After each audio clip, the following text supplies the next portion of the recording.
we got a bunch of special guests. So tonight's space is going to be a little bit different than we've ran them before.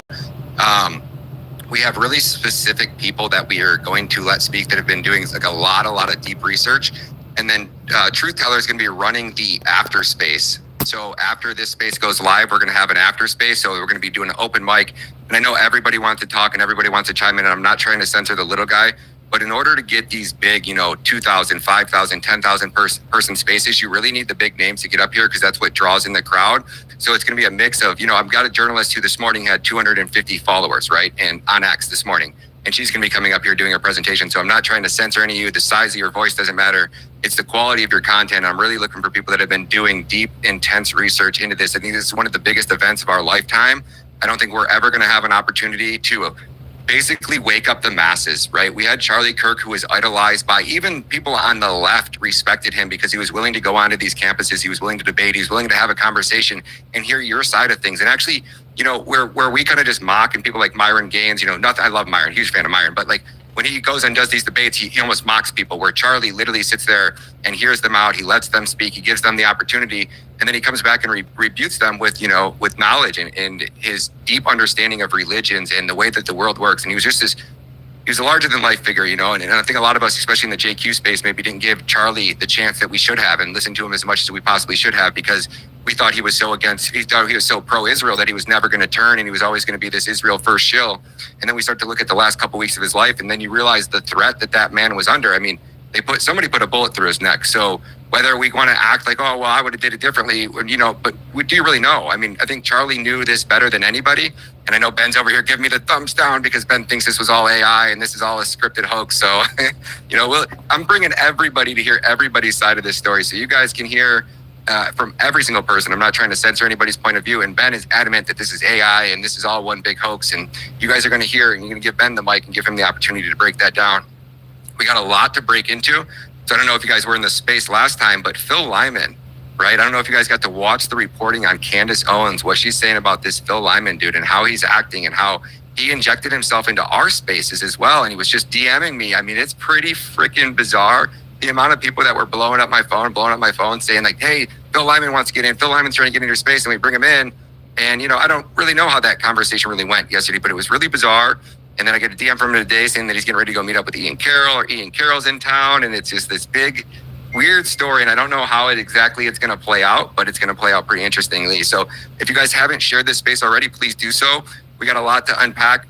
Candace talking about, she breaks pretty much the story that Tyler would have never killed himself today. We got that video. She breaks the story that Tyler was never on campus. She's confirmed that Tyler is gay, allegedly. Well, at least that's what we're thinking so far. She broke this really interesting story about the deputy. I think that's been one of the sticking points that we have all been like, how did Tyler turn himself in? Did he turn himself in? What is his parents who turned himself in? And Maze has put out quite a few of these clips as well. So make sure you guys are following everybody. We're going to try to keep the nest pretty active as we go through this. Sam Parker is going to be the man that's going to kick us off. Sam, if you guys aren't following Sam Parker, he's probably one of the most, intellectual thinkers of our time. The research that this man does is so in-depth, and the analysis and the way that he breaks things down and articulates them. I think there's very few people in this space that can actually do this. So make sure you guys give this man a round of applause. We'll pass the mic over to him to start, and we'll kick this thing off. Sam, welcome to the show, my friend. Oh, Brian, good to be here. You're way too kind. Way too good of an introduction. Don't deserve that. I mean, there are many smarter, more intellectual, more energetic people than me in this movement. But I appreciate your kind words. I remember my buddy Lucas Gage's his mantra. He says, "Do what you can from where you're at with what you got," and that keeps me going a lot. I'm demonetized. My reach is deboosted. My big account is nuked. Since Elon's crash out over H-1B visas last Christmas. And I just keep going because I believe in this. So, and I do what I can from where I'm at with what I got. But so that's what I do. I hope that everybody does that. And I appreciate you all, and I appreciate you, Ryan. Thank you very much. To jump right into it, I've actually already put up in the nest my latest piece of research. It's basically we're talking more about motive.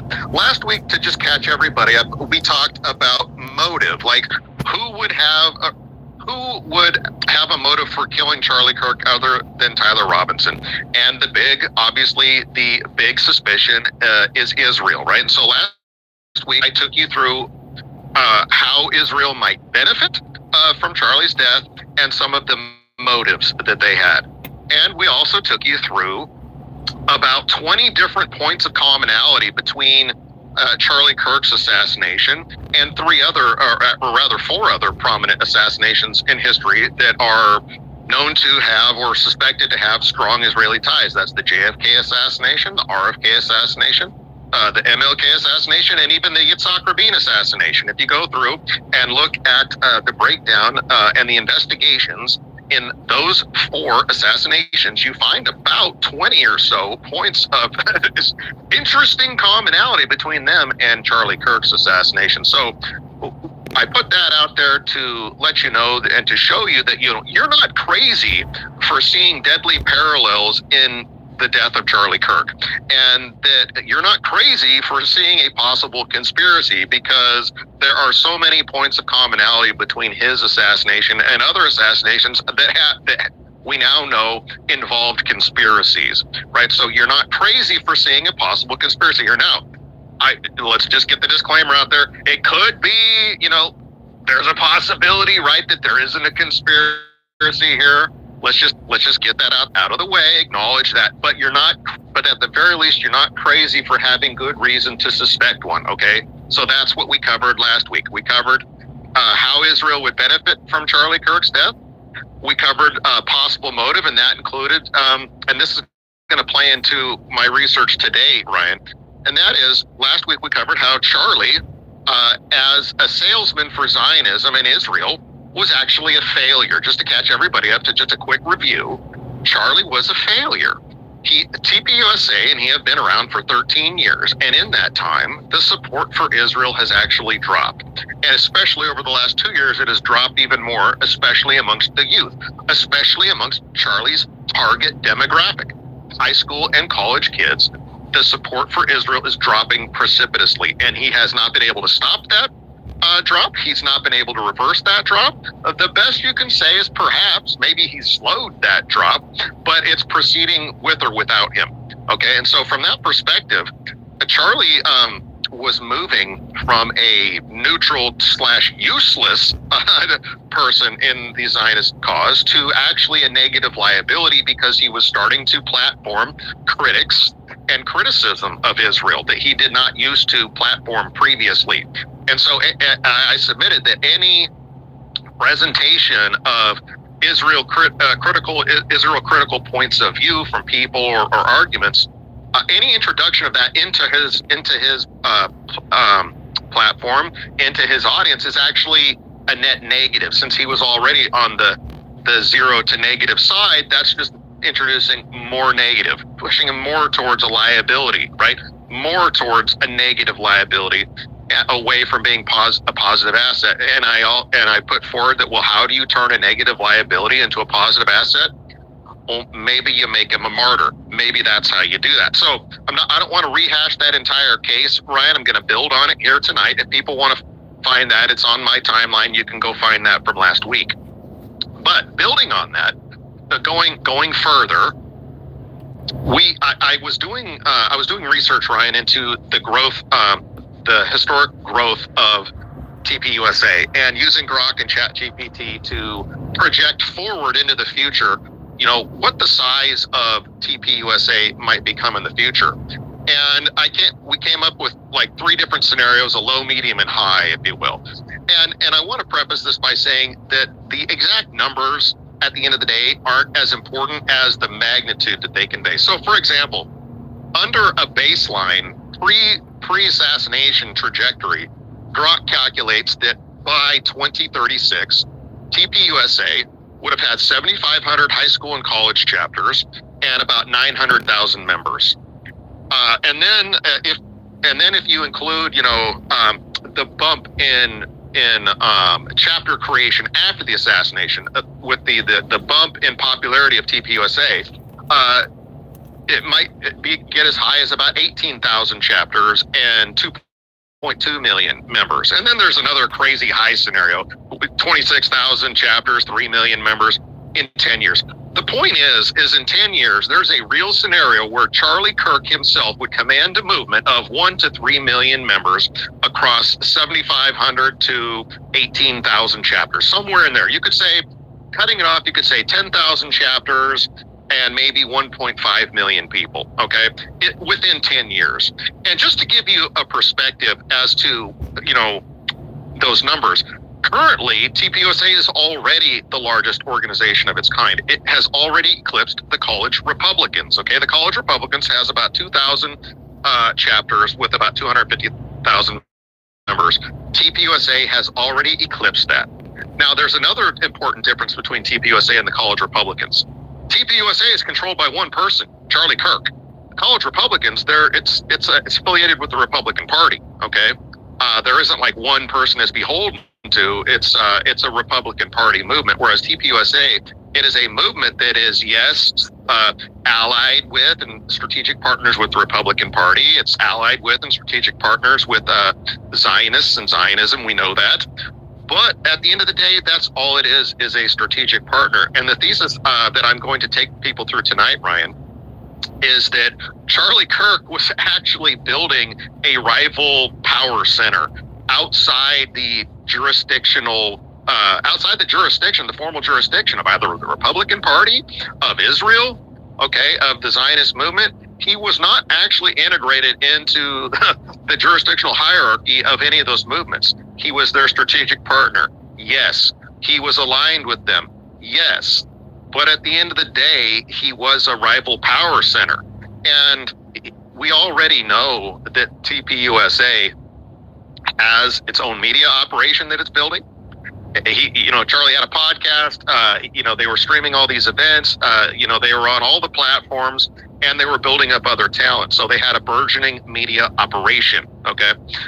In addition, they already had electoral ground game operations in key battleground states. And I'm not exactly sure how many other states had these operations in, but it is a completely believable scenario that within 4, 8, or 10 years, this organization would conceivably have electoral apparatuses in all 50 states, filled and staffed by, energetic, youthful volunteers that are ideologically and loyally aligned with Charlie Kirk, a single person, Charlie Kirk, right?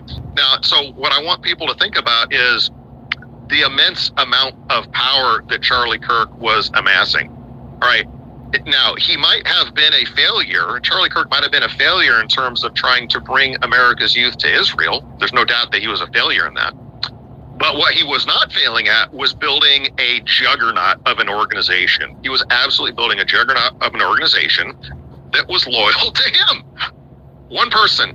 It was becoming TP Charlie Kirk, or Charlie Kirk USA, you could say. And, you could say that, well, yes, but he was ideologically aligned with Israel, or he was aligned with them. He loved Jews, he loved Israel, absolutely. He was aligned with a lot of the Republican Party leadership and members, absolutely. He'd bring them out on tour. But at the end of the day, he was a rival power center, number one. And number two, he was moving out of ideological alignment with both of those movements, which I'm going to review here shortly. But I just want people to remember that, like, when it comes to power jealously guards itself. It jealously guards power. Cartels do not like being challenged, and they certainly don't like being competed with. Okay, so earlier on, Charlie Kirk's TPUSA, it's in a symbiosis with the Republican Party and the conservative movement and the Israel lobby and Zionism. It's a symbiote, right? Like they exist together, helping each other, advancing each other's interests.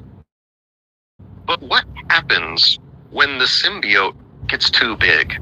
Like, how does the host react when the symbiote starts getting bigger than the host, getting more powerful than the host? Okay, so now I want people to think about that, because that's the near future. This organization he's building is on the verge in just a few short years of becoming 1, 2, 3 million members, maybe over 10,000 chapters around the United States, all beholden to Charlie Kirk, with its own media operation, with its own campaign financing, with its own fundraising network. Like, everything soup to nuts, right? That is a lot of power, and there's already big power players in that space that are going to jealously guard that power. So let's look at Charlie's alignment with Jews and with Zionism. Now, it's certainly true that Charlie Kirk was a big friend and a powerful ally of Jews and Israel and Zionism. But at the end of the day, Charlie Kirk was not Jewish. He was a Christian, right? And he was a Christian who preached Jesus Christ and evangelized for Jesus Christ, okay? He loved Jews, but he wasn't Jewish. He was also America first, not Israel first. That really came out in his interviews with Megyn Kelly and others, that like, while he broadly supported Israel and Jews, he made it clear that his allegiances were to Jesus Christ and the United States of America. And that's what he actively emulated and embodied to his followers, right? And so what's interesting is that here you have an organization of energized youth that is trending anti-Israel and being exposed to new Israel critical attitudes and positions. And it was okay to be a member of TPUSA and hold these new positions and still be in good standing. You could be allowed to have these Israel critical positions and still be a part of the conservative America First TPUSA community, right? So, so we have to remember that. Now, this is what Charlie was, this is the new way forward for him. This was his new strategy. Now, do you think we're happy that in the near future, the top voice of America for Jews, Israel, and Zionism was about to become an America First evangelical Christian with pro-white leanings, who spoke out against left-wing Jewish responsibility for much of the degeneracy and radicalization of the American left? And how would it sit with Jewish supremacists if they wanted anything done for Jews or Israel in the future? They'd have to go through this radically Christian, nominally pro-white America First goy who platforms criticisms of both Zionism, Israel, and left-wing Jewish supremacy. Okay, now I can assure you that they were not happy with this. And we know they weren't happy with this because the ADL is already classifying TPUSA as putting it in its anti-Semitic hate database or whatever, right?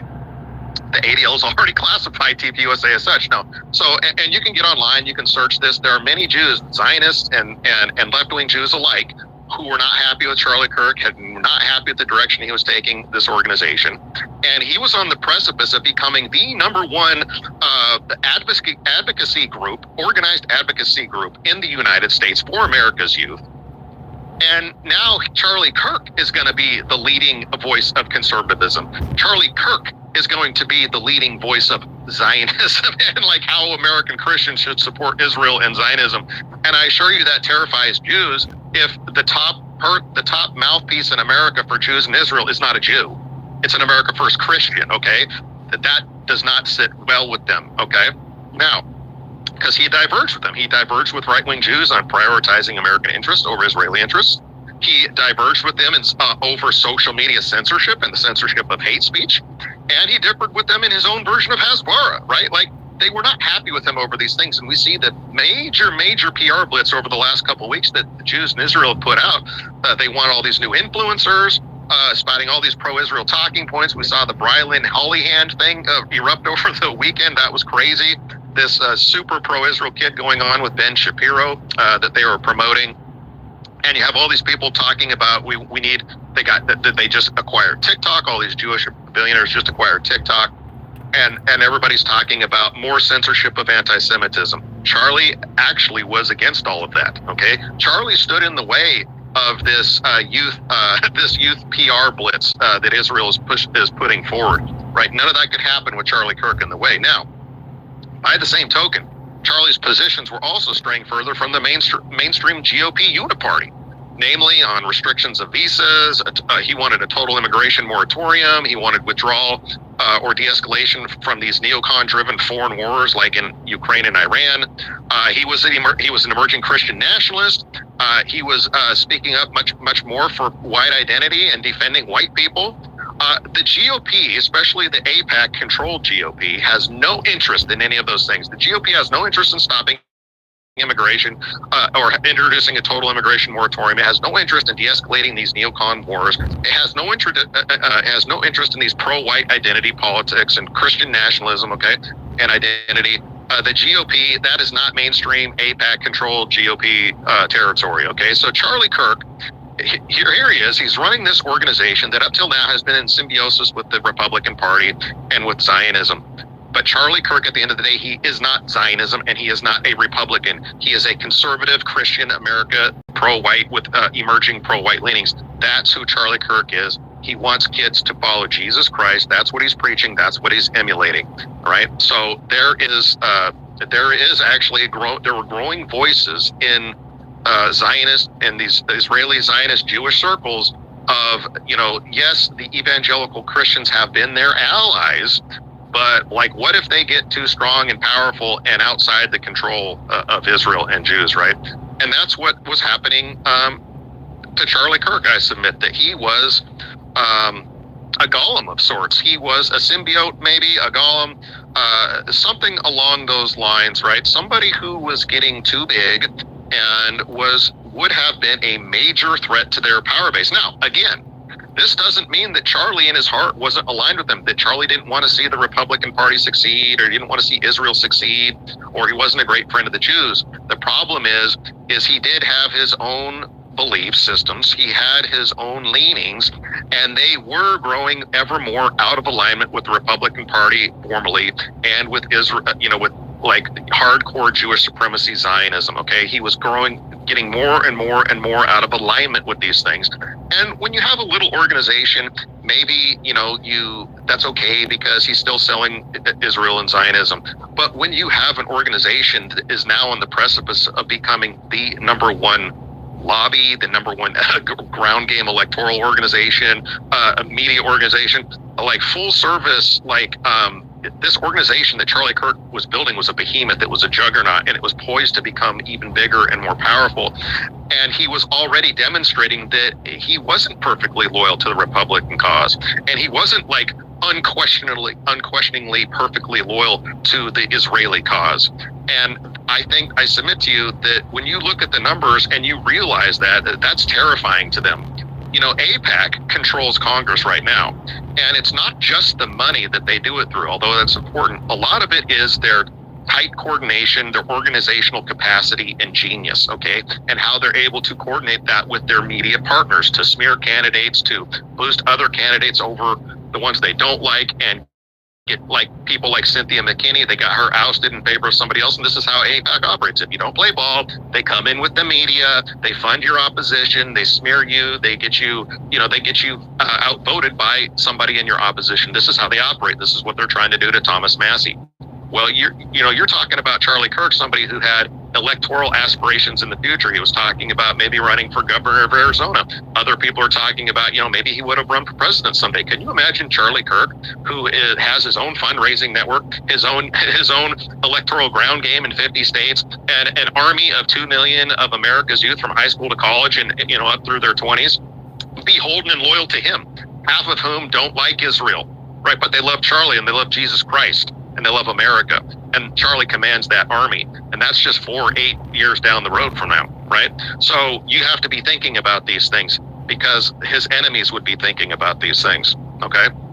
And by the way, if this is a cover-up, there is a conspiracy here, well, you could say maybe Israel's pulling it off all on their own. Perhaps there's a case to be made there. Maybe they're blackmailing a few key people, right? Maybe the FBI agent in charge, maybe a couple other people, a few other key people in the administration, or whatever, and Israel's pulling this off all by themselves. But maybe they're not. Maybe they have some help within the regime, right, to implement this cover-up, because maybe Israel could do a lot of this on their own, but they still need some help from key points in the American intelligence apparatus. Well, who's controlling the current intelligence apparatus? It's the current regime. Well, who's running the current regime? It's Republicans. And, do you think Republicans would be really happy if in 4 or 8 years, they have to run everything in their platform, everything they want through somebody like Charlie Kirk? Like he's the new kingmaker in the Republican Party? It's Charlie Kirk, who maybe he'll give them what they want, but he's also showing that he wants a lot of things that they don't want, and they got to deal with that, So again, power jealously guards itself for power's sake. And Charlie Kirk, by all accounts, was a good man, a righteous soul. Now, I had my differences with him. Everybody knows that. I've been fighting with Charlie for years, just like Nick Fuentes and many others. We had our differences over Israel and Jewish power and these types of things. But by all accounts, personally. He was a good man. He loved Jesus Christ, and it looks like maybe he wasn't corruptible. You know, they couldn't use the normal methods of institutional control over him, like blackmail and extortion. That wouldn't work. Maybe they tried and it didn't work. You know, maybe they didn't even bother. I don't know. But maybe they thought they had no choice left but to clip his wings. And sooner, and looking at the numbers, as we're looking at the numbers now, you can go look at the tweet in the nest, look at the numbers. They're looking at these numbers and they're hitting themselves in the forehead. And oh my gosh, right? This guy is about to be more, he's about to gain a kind of power and independence from us that it would be unprecedented, right? So we have to consider that. We have to consider the kind of power and organization that Charlie was consolidating around him in the very near future and going forward. Now, the last piece I'll say, Brian, is timing. Listen, we went through the cui bono last week, how Israel benefited in so many ways. Talked about how Charlie was becoming a liability. The youth were still fleeing and they were investing a lot in Charlie. He was a negative R. Now we're saying that what he was building was something that is widely divergent from Israeli interests, right? Widely, Jesus Christ, small government, closed borders, no more wars, a white identity politics, Christian identity politics, all these things. This is not things the Jews like, right? This is far away from what they're investing in. And he was about to become too powerful, you can't control him, right? Like maybe you can influence him, but you can't control him. And that's a very scary proposition for these people who want to control everything, ironclad control over everything, okay? So that leaves us with an issue of timing. Okay, so now we see some plausible reasons why they would want Charlie Kirk out of the way. Well, let's look at this TikTok acquisition. Charlie Kirk was against censorship, especially censorship of anti-Israel viewpoints on TikTok. He tweeted about that. Charlie Kirk was attacking the ADL and Jonathan Greenblatt for increasing censorship and going over hate speech. Charlie didn't believe in censoring hate speech. He would not have been for an increased censorship regime, okay? And especially one that might end up hitting him at some point as he continues to promote some white identity, Christian identity, other positions, likely critical of Israel. He would have been staring at his own possibly censorship of him, right? In addition, we've seen this this propaganda blitz where Netanyahu just had this private meeting with all these young influencers, right? And he's declared war on TikTok and Twitter, and they're going to send out these influencers, right? And they're going to implement, and they're going to try to weaponize social media and implement new censorship and new Hasbara talking points and blanket the internet with all this pro-Israel propaganda. Well, Charlie Kirk was standing in the way of that too, because Charlie Kirk was literally and figuratively the big man on campus here. He was the guy that all the youth influence was running through, all right? And none of these people were anybody next to Charlie Kirk. And he had his own Hasbara talking points that a lot of Jews did not like. He was platforming positions critical of Israel. And this Brylan Hollyhand muddled mess that they tried to roll out through Ben Shapiro and with this artificial boosting online, Brylan Hollyhand can't happen if Charlie Kirk is still leading TPUSA, right? So I submit that in terms of timing, they've been trying for 2 years to get control of TikTok and to start this propaganda war and blitz on America's youth using TikTok and Twitter and social media. And Charlie Kirk stood in the way of literally all of that. Like he would have been a fly in that ointment. Now, again, I want you to remember that, yes, he was still mostly strategically aligned with these people in many ways, but he was diverging. He was diverging and he was becoming independent of them. And while he was maybe not yet independent of them yet, and had not completely diverged from them yet, that's the direction he was trending. And he was standing in the way in terms of timing. He was standing in the way right now of this new movement that they're trying to create for America's youth. So again, this is all highly speculative, but I want you to know it's not crazy to suspect a conspiracy here. And if you're looking for motives, Charlie Kirk liked Israel, he was their greatest ally, why would they kill him? If you shut your mind off at that point, you're going to miss all of this analysis. Charlie Kirk and TPUSA were an emerging threat to the current power structure, no matter what his ideological leanings are, because power and cartels jealously guard their power and control. And Charlie Kirk was building a movement completely outside that eventually would have completely eclipsed those power, or at least competed in a large way with those power centers. And I submit to you that they couldn't have that. They could not have an independent Charlie Kirk with such a major weapon, a juggernaut behind him, beholden to him, loyal to him in America and Jesus Christ. They just can't have that. They didn't sit well with them. So that's what I bring you today, Ryan. Hopefully that kicks off the space. I'm looking forward to hearing what everybody has. That's up in the nest, and I'll throw it back to you. I have a quick question for him. So I don't know if you went over this in the beginning, but the rumor about the 150 million, did that happen? Do you know if there was any evidence? I have not been able to run that down. I've not seen that from anybody proving it. But we did touch on that last week. Go ahead. Down. 100%. Did he? Okay. Yeah, he's what like, did he? What is 100% it confirmed? I ran it through 3 different people. Blah blah blah blah. He went on a big rant about it one day and confirmed that went down. So if you trust Nick's word on it and his research, he's pretty solid on stuff like that. I would say, okay. Well, everybody, if anybody can post in the purple pill or bring the receipt on that. I didn't get a chance to watch Nick on Friday, so I didn't see his last stream yet.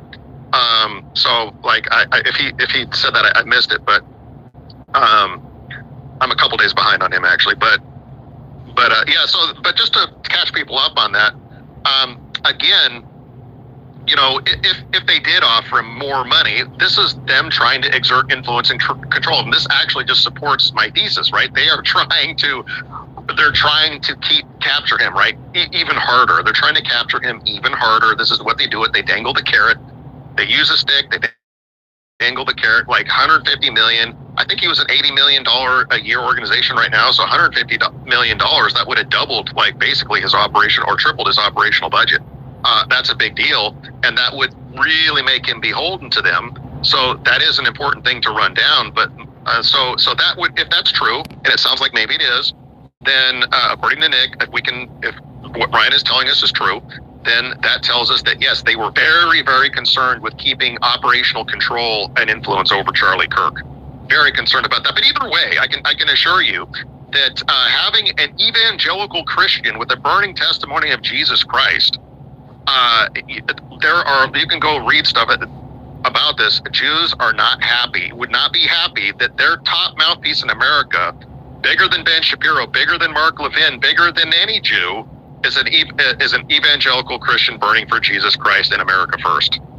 I don't care how tightly aligned he was with Israel or how much he loved Jews, they would not be happy with that, I assure you, right? That would scare them to death that their future security is in the hands of an evangelical Christian. Okay, that terrifies them. Sam Parker, you never disappoint, my friend. If you guys are not following Sam Parker and the work that this man puts out, he does deeper dives than most people. And when he's talking about something, it's because he spent the time, he's done the research. Same with Ian Malcolm and a ton of people up here in Destiny as well. I know Destiny's got some crazy stuff she's been working on as well. Ian's going to talk a little bit about Benjamin Netanyahu and kind of give us a little briefing and a rundown on several different things tonight. So we got a lot to unpack. I want to start off with this video that Candace put out of Phil Lyman. It's a little bit long, so we're kind of going to get into this one, but I think it's important to understand because Phil was in our space last week. I don't know much about him. I know that he was trying to meet up with Ian Carroll. Ian Carroll's actually in Utah right now doing his own little investigation and rundown. So I think we should start here with this one. Maybe we start with the Tyler. Yeah, where do you guys want to start at, Maze? Where do you think we should start? We got Tyler would never kill himself. We got Tyler's never been to campus. The Robinsons, Tyler's gay, or we can get right into the Phil Lyman one. What do you think? Sorry, it's interesting the timing of you saying that. So let's go to the one. Well, I think that it's really crazy that he never stepped foot on campus, and I can't believe that this isn't being very. Well, I don't really even know what she backed that up with, but yeah, let's play that one first if you don't mind, and then we can do the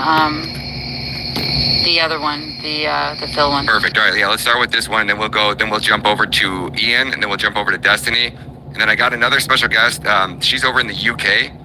The young lady who broke the story about the CIA today, and she's been blowing up, going crazy viral on all these social media platforms. So she's supposed to be joining us. I'm not sure if she's going to make it up. She's in the UK time. It's like 1:30 their time. So we'll see if she can make it up. If not, we'll keep going around. And we got some other people. I think Ian might be joining us here in a little bit as well. But let's dive into this Candace one.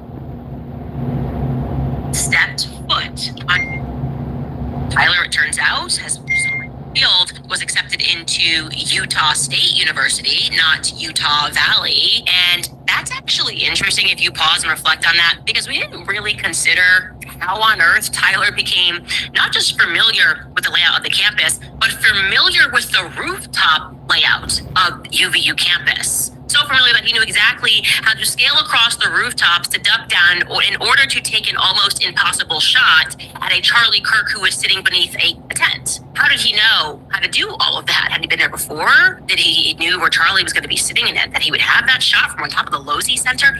What? Right? I would actually, and I don't know, but I would imagine that even actual current UVU students don't know that possibility. Like, they're not even that familiar with how to scale the rooftops and what shots they can take from it. We'll see. Curiously, however, my source says that Tyler Robinson was nearby the campus on that day. I'm wondering if that fact, which I'm trying to learn more information regarding, explains the Dairy Queen photo. Because what was he doing around the campus on that day? Where exactly was he around the campus on that day? This photo never made any sense. I looked into my timeline. It wasn't fitting in. So if you're wondering why exactly Tyler would agree to go to the police station if he's not guilty, ironically, the police were honest that day on one of the points. Well, first and foremost, that point is Tyler is not suicidal. He wanted to go to the police station so that he didn't risk accidentally getting shot by the police storming his home, as I said earlier, in a theatrical arrest setting. But rather confusingly, Nate Brooksby tells us that Tyler is suicidal. Whatever, let's just take a listen to what Nate Brooksby said after he had been apprehended. Take a listen. So I get a call from my friend, and his said, "Hey, how you doing?" Good. And it's not, he's been retired a few years. We'll call each other. It's not unusual for me to get a call from him or vice versa. And at 8:02 p.m., he calls me. Hey, I can tell his voice is kind of shaky. So my first thought is, who died? Like, who's going to tell me that died? And then I couldn't fathom what actually came out of his mouth. So he said, "Hey, I know who Charlie Kirk shooter is. I know the family through religious association, and he's in Washington County now, and we're working on trying to get him to come in voluntarily." During the phone call, some information was provided about Tyler potentially having some suicidal ideations, was en route to a remote area of Washington County. The parents convinced him not to do that, and conveyed that they would stand by him and help him surrender peacefully. I'm told that's not true. That Tyler was not suicidal at all. He was just confused and didn't want to get shot.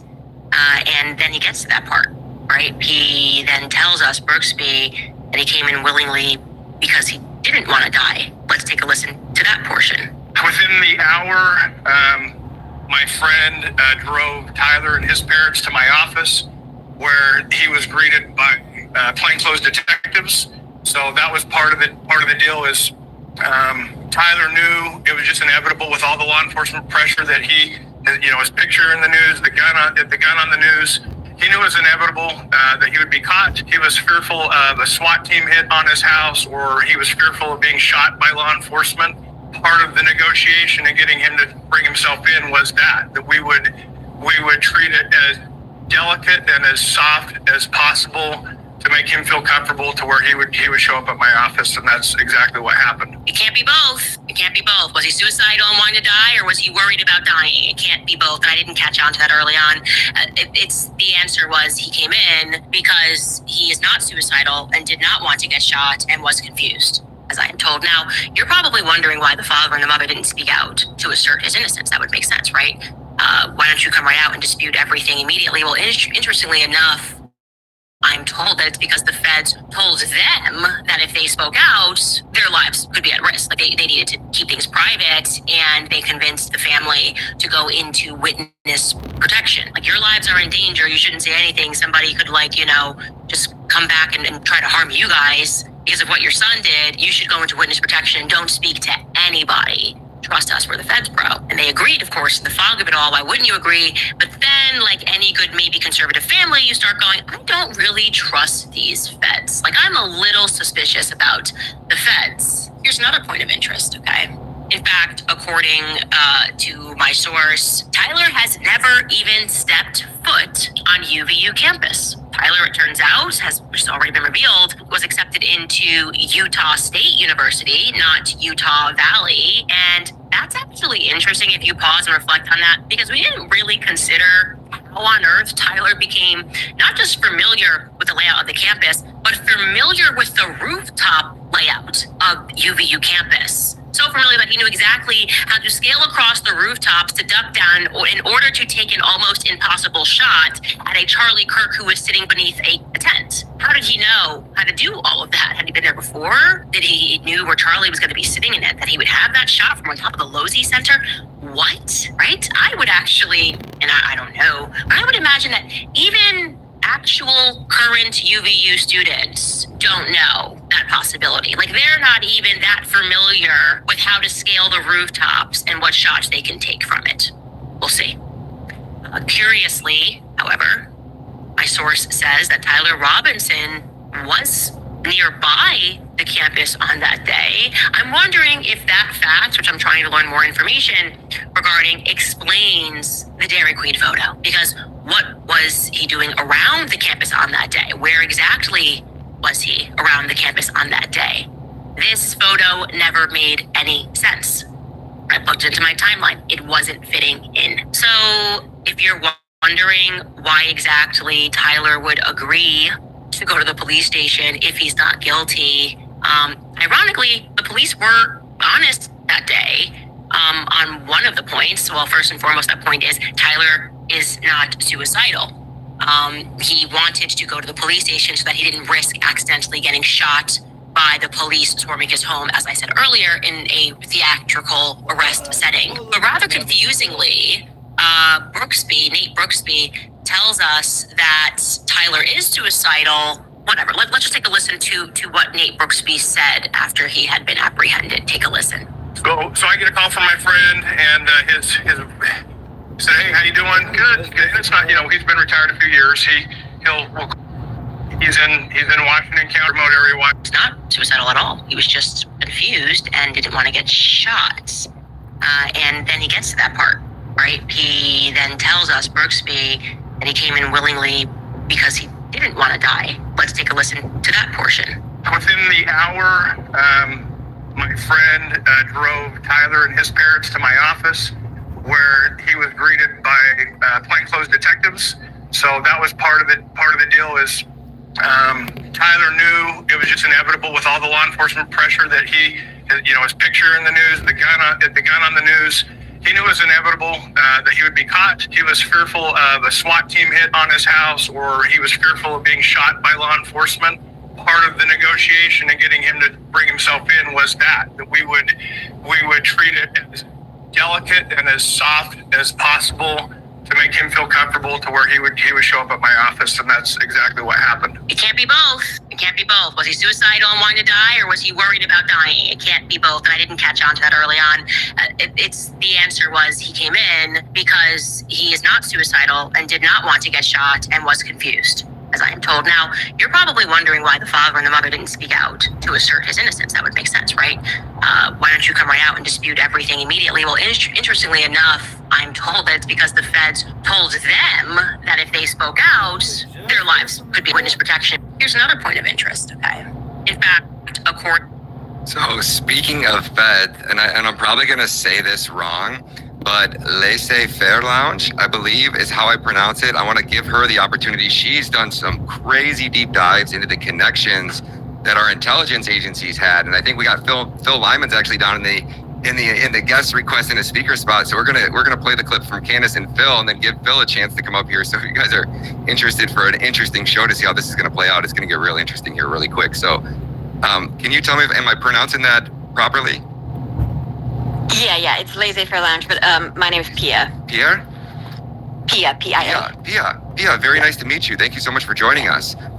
No worries, thank you for having me. Okay, so can you tell us a little bit about yourself? How did you all of a sudden, I don't know, we weren't following you over on X. I seen that your X had like 250 followers today. I know we got you up to over 1,000 already, and hopefully we can get you up to maybe even 5,000 by the end of the night, because I think your work is literally phenomenal. It's some of the best that I've seen. And I don't know if you didn't catch that when you caught it, it would have been scrubbed, and I don't know if any of us or anybody else would have been able to catch that. So the work that you've done has been fantastic. So give us a little background on your history. You're much bigger over on TikTok. Give us a little bit of where that people can follow you outside of X, and then kind of tell us a little bit about yourself. Okay, and yeah, I really appreciate the the fact that you've grown my followers on X so much. Is a Fair Lounge back in like 2009, and I'm kind of during the financial crisis. So I've always been really intrigued by that period and that administration, like the Bush administration and the sort of deep state players at that time.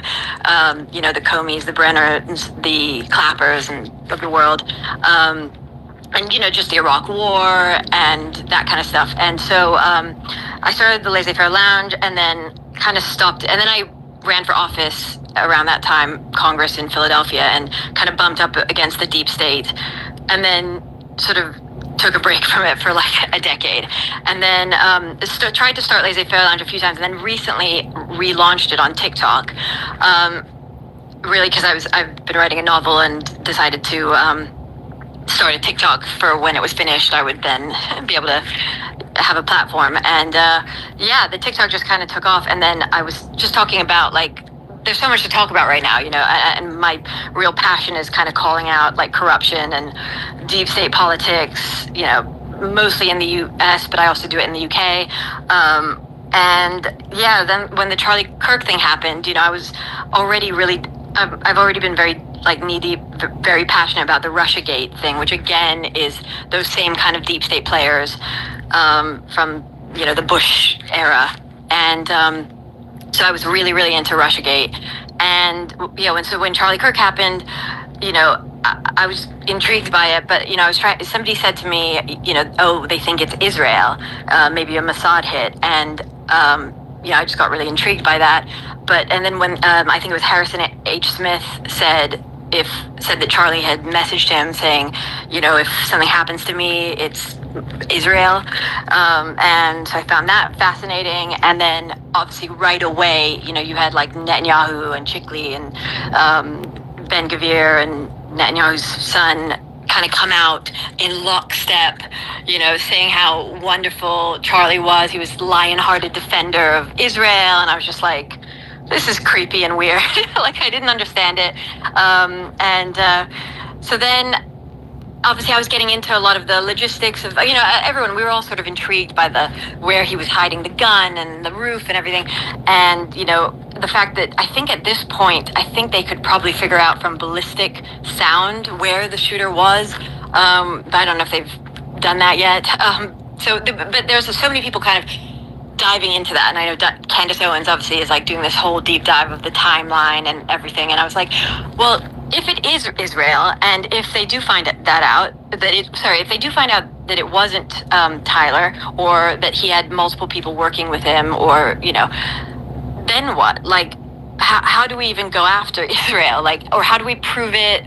How would Tyler have gotten involved? I was just really intrigued by that, like. And also, who do you go with that information? Because if you're saying it's Israel or it's Mossad, like, then what, is the FBI going to investigate Israel, or is the CIA going to investigate Israel? So that's why I kind of like went on my own little journey with it, because I was like, I don't know if anyone will do it. And this is like kind of a weird aside, but like I kind of, and I'm going to lose credibility by saying this, but I kind of like, I'm kind of into like tarot and stuff. So like, I'll like, so anyway, this video came up on my YouTube, and it was like a tarot reader saying like, who killed Charlie Kirk? Or was it just Tyler Robinson or something like that? So I just watched it just purely, sometimes it helps me like jog my intuition a bit. And this tarot reader said something about it wasn't just Charlie Kirk, it was like a professor. So I didn't think anything of it, but I was kind of, it was just like knocking around in my head that maybe there was a professor involved. So out of curiosity, I looked to see where Tyler went to school. He went for a semester at Utah State University. And I wanted to see, is there like a professor that might have had like a background in espionage or the CIA or anything like that? And sure enough, I find out that, like, I go down a rabbit hole that is so deep and actually has gotten, like, very dark, that I'm actually mind blown. I can't even, like, wrap my head around it, really. And, you know, actually, it's been a bit nerve-wracking to do this research because, again, as you say, like, we're not supposed to fear our government, but, you know, like, at this point, you know, there's reason to in some ways. But anyway, so at Utah State University, there is a program called the CAI, which is like it's called the Center for Anticipatory Intelligence. So it's run by a woman named Jeannie Johnson and a man named Matt Barrett. And so they run that, and essentially Matt Barrett also runs something or works for something called Space Dynamics Laboratory, which is also associated with Utah State University. And that Space Dynamics and Anticipatory Intelligence is basically, it's a feeder program for the CIA, and they recruit pre-engineering students like Tyler. So they have events. In fact, I saw Matt Barrett, like, in 2022, had, like, his picture saying, come to this event for anticipatory intelligence, calling all, like, engineering students, pre-engineering students, which is what Tyler was. So Tyler went to, so yeah, and then I don't know if this is true or not, but Alex Jones apparently said that he did do the anticipatory intelligence program, but I don't know where he got that from. I'm not sure if that's true or not. But then I was like, okay, that's weird. What about, then how, is there any connection with Utah Valley University? And then I find out that Utah Valley University has the NSCC, right, which is I don't know exactly what it stands for, but anyway, that's also a huge spy program connected with the NSA, connected with the CIA, connected with the FBI.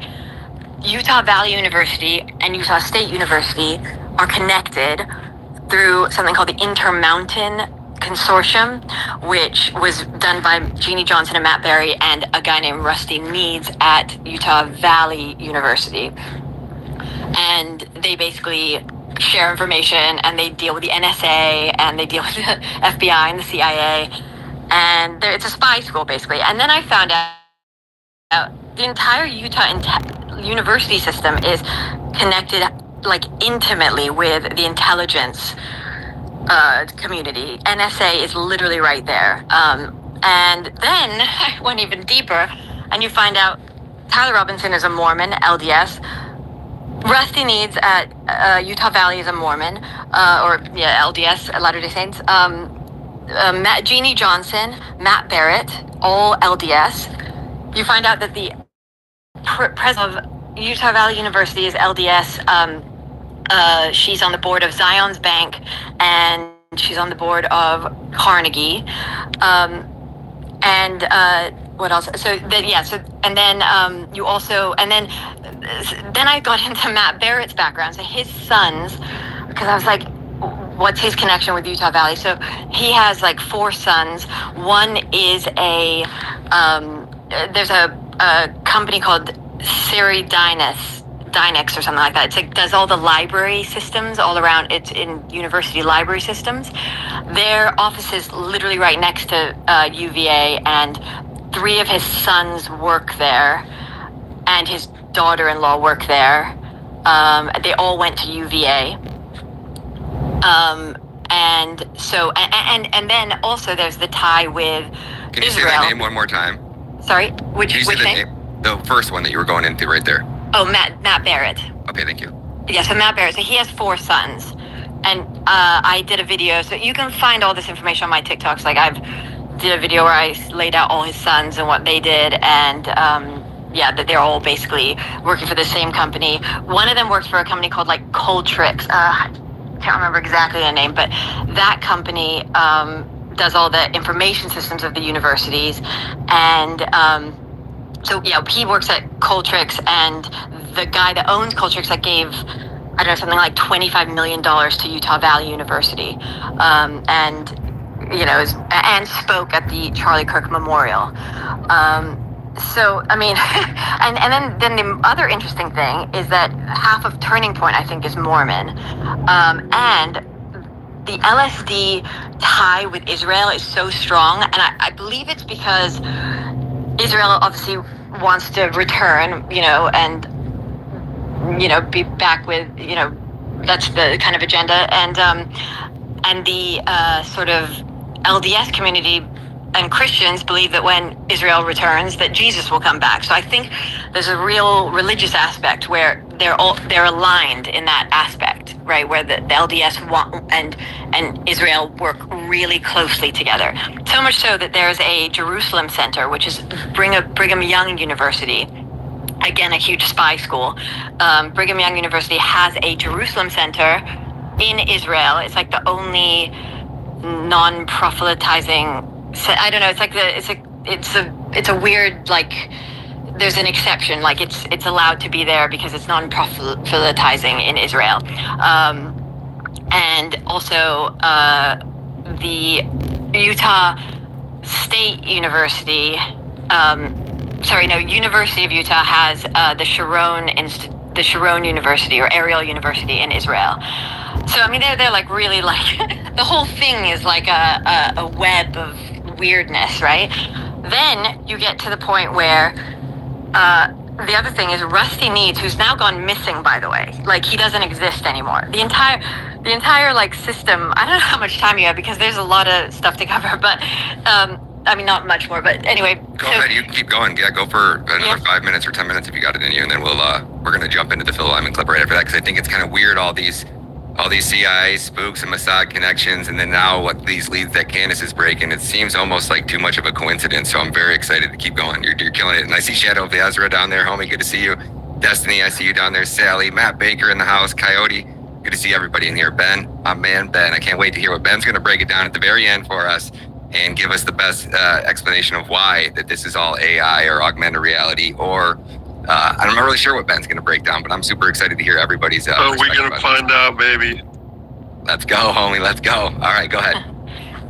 Yes, anyway, so Rusty Needs, the CIA agent at Utah University, like, his profile went missing. I had all of these details on him, and now it's like wiped from the internet. Cannot find it anywhere. But I did take screenshots and stuff. And then, and also I don't know, there's a whole glitch about AI saying that according to the Wayback thing, they'd wiped all the NSCC profiles before, and then it's very shady. But yeah, I don't know where Rusty Needs is. Wait, so they did wipe the Wayback machine? We've been wondering. I don't know what happened. Like, I can't figure it out. It was like changing in real time, basically. It was really shady. If you catch it getting changed or anything getting wiped from it, will you please document that and then send me a DM? Because we were debating that in our last space that was even possible, so I thought it was. Yeah, so what happened was I basically put a message up saying, like, Rusty Needs, his profile is down. Like, I don't know where it's gone. Can somebody help me? And then all of a sudden, then I got all this stuff, and then randomly I got a random girl messaging me saying, oh, all of the UVU profiles are down for the safety of the professors. Literally disappears the next second, like, profile not to be found. And then I look and yeah, that was a few days after and yes, all the profiles had been taken down. But when I searched, I used AI to search the Wayback Machine, and they said that those profiles were my attention. But I don't really know what's going on. But so the other thing is that both Rusty Needs and Matt Barrett worked 30 years in the CIA they were like, Matt Barrett was the intel guy. They both basically, he was the primary intel giver. I can't remember the name that he used, but for Dick Cheney, Specialist. basically. Sorry? Specialist? Briefer. He was the CIA briefer for Dick Cheney, giving him all the intel on weapons of mass destruction during the Iraq era. And he went to University of Utah, and so did Rusty. Both of those two guys went to University of Utah. And it's weird because just now, obviously, the prophet died. He was 101 from LDS. He also went to University of Utah, and actually it's got the only skull and bones out of Yale. I think Yale and Penn State have skull and bones, and randomly University of Utah has skull and bones. And so he just died. And weirdly, the guy that just crashed into the Mormon church was a 4-year Iraq war vet, which is kind of odd. But so I don't know what's going on basically. But I do know I got this message just literally before I came up on here, which said the Michigan attack and CK in Utah were both CIA setups. I was on the military intelligence and mocked them for not doing any false flags attacks on Mormon territory. Their knee perk was Charlie Kirk and then a burned up ward buildings. They burned it to hide what was actually going on. Start looking at the Mormon church. They control all of human and drug trafficking. They control all FBI, CIA in place the plane left immediately after the assassination. Attacking their own people, suddenly a bunch of schools. The LDS Church is running all human child trafficking the USA. The FBI seized both my emails when I reported it, and then he gave signal 928-205, which I guess is the ticket. And then I said, do you have any proof? He says, I have some chat logs that show timing, a court case, I don't know. So anyway, I don't know really what's going on, obviously, as much as anyone else, but I do have a source that I'm chatting with right now. I'm just trying to get all the details, which could be like insanely crazy if that's true. If I've found to be very accurate. Her story does make a lot of sense. So anyway, I can't really reveal that yet, but I think it just goes really, really deep, and I don't quite know what's going on, but that's just sort of what I've gotten so far. Wow, that's a lot to unpack there. Holy cow. Thank you so much, and please keep us updated on any of these leads you find. I was really interested, the church in Michigan is 15 minutes from my house, and I didn't even go there because I just felt like that it was going to be, I felt like it was just distracting us and taking us off. AD, I think your mic's open. Distracting us and taking us off from the main investigation that we're kind of focusing on Charlie Kirk. But I think that what you're doing is so important. So please keep going down that. And if you actually figure out there's something there and we should be focusing on it, please come back and let us know. And we're going to be doing these spaces on Monday, Wednesday, and Friday nights until we kind of get to the bottom of this. So thank you so much for coming up. No worries. Okay. And appreciate you having me. And then does Sam want to weigh in on that or no? Well, do you really want me to? Yeah, what, you got a lot to weigh in on, or? It'll take a whole nother, but no, go ahead and move on. Maybe I'll pop in. Just so everybody knows, I'm LDS from Utah. I went to BYU. I worked at the University of Utah. I worked at Zions Bank. She's not wrong about some of the things she's saying, but also a breathtaking ignorance of many things Mormon in her comments. But that's fine. I had my turn. I let her take her turn. Thank you, Sam. No, I'm really interested in, I don't obviously know anything about that world. I've just been learning about it. Right. Well, first of all, just saying, well, this person was a Mormon or this person worked here or there was a Mormon. You have to understand that Utah was literally founded by Mormons in 1847, basically. That's when the first settlers, Mormon settlers came and pioneers came to Utah. And about 120,000 Mormon pioneers flooded into the Utah territory between 1847 and 1900. Made it a state in 1896. There's about, about 5 million LDS members of the LDS Church in the greater Intermountain area, focused mostly in Utah, but also spread across Wyoming, Idaho, West Montana, Arizona, Nevada, New Mexico, parts of California. Founded over 600 settlements up and down the Intermountain West from Canada to Mexico, contributing billions and billions of dollars to the economy. They founded the University of Utah. They founded Brigham Young University. Founded Zions Bank. Back in all these universities back in the 1800s before Israel ever even existed. So 75% of Utah is Mormon. Okay, so if there's a Mormon working here, somebody's working at that Mormon institution. Yeah, it's like going to the Vatican and saying, well, did you know that the person that works here is a Catholic? So a lot of that. No, of course. I don't think she was even going in the direction of saying that they were bad or anything like that. I also hate that the Mormon Church is what it went after. What's his name? He's in my documentary, Sound of Freedom. Timothy Ballard. Tim Ballard. He is LDS. Got railroaded by the Mormon Church, a really big. They did him dirty. That's kind of another debacle. That would be another interesting space, actually. That would make for an interesting space. But But I will Come say, on, Sam. We have religion conspiracies Yeah, exactly. across the board. you're We gotta get one more. That's what I'm saying. It's like the Catholic Church is corrupt, the Mormon Church is corrupt, the Judaism. Yeah, I mean, we're not talking about like individual people. But listen, what is true is that the CIA and FBI do tend. There is a healthy pipeline of young LDS boys going into those communities because Mormons are fiercely, maybe overly patriotic, overly naively patriotic to some degree. They speak foreign languages. They can pass background checks. They're clean. They have a high predilection for hierarchical chains of authority. And of course, these things are very attractive to the federal government and intelligence agencies, right? So, I mean, there is an aspect there. There is something there. But this idea that the Mormon Church controls all drug and human trafficking that's just silly nonsense. I mean, I was just reading what somebody had sent me, and also I just wanted to say, of course, I'm not like. It was more just to say, obviously, like Mormons are a very small percentage of America, yet, as you said, they represent a big percentage of the CIA, FBI, and also if it was Israel or Mossad or CIA, I was just trying to say it wouldn't be a difficult stretch to see how it would happen, like given the. I mean, there perhaps is something there. Yeah, maybe they had help on the inside and they leveraged some local Mormon connections. Yeah, that's perfectly possible. Absolutely. But I don't think it's a reflection that, there's like this systemic or endemic corruption within the Mormon Church that is facilitating this is what I mean. Right. And in terms of the Jerusalem Center, the BYU Jerusalem Center, I believe that was established in the 1970s. Yeah, and you're right. They're not allowed to proselytize. That was one of the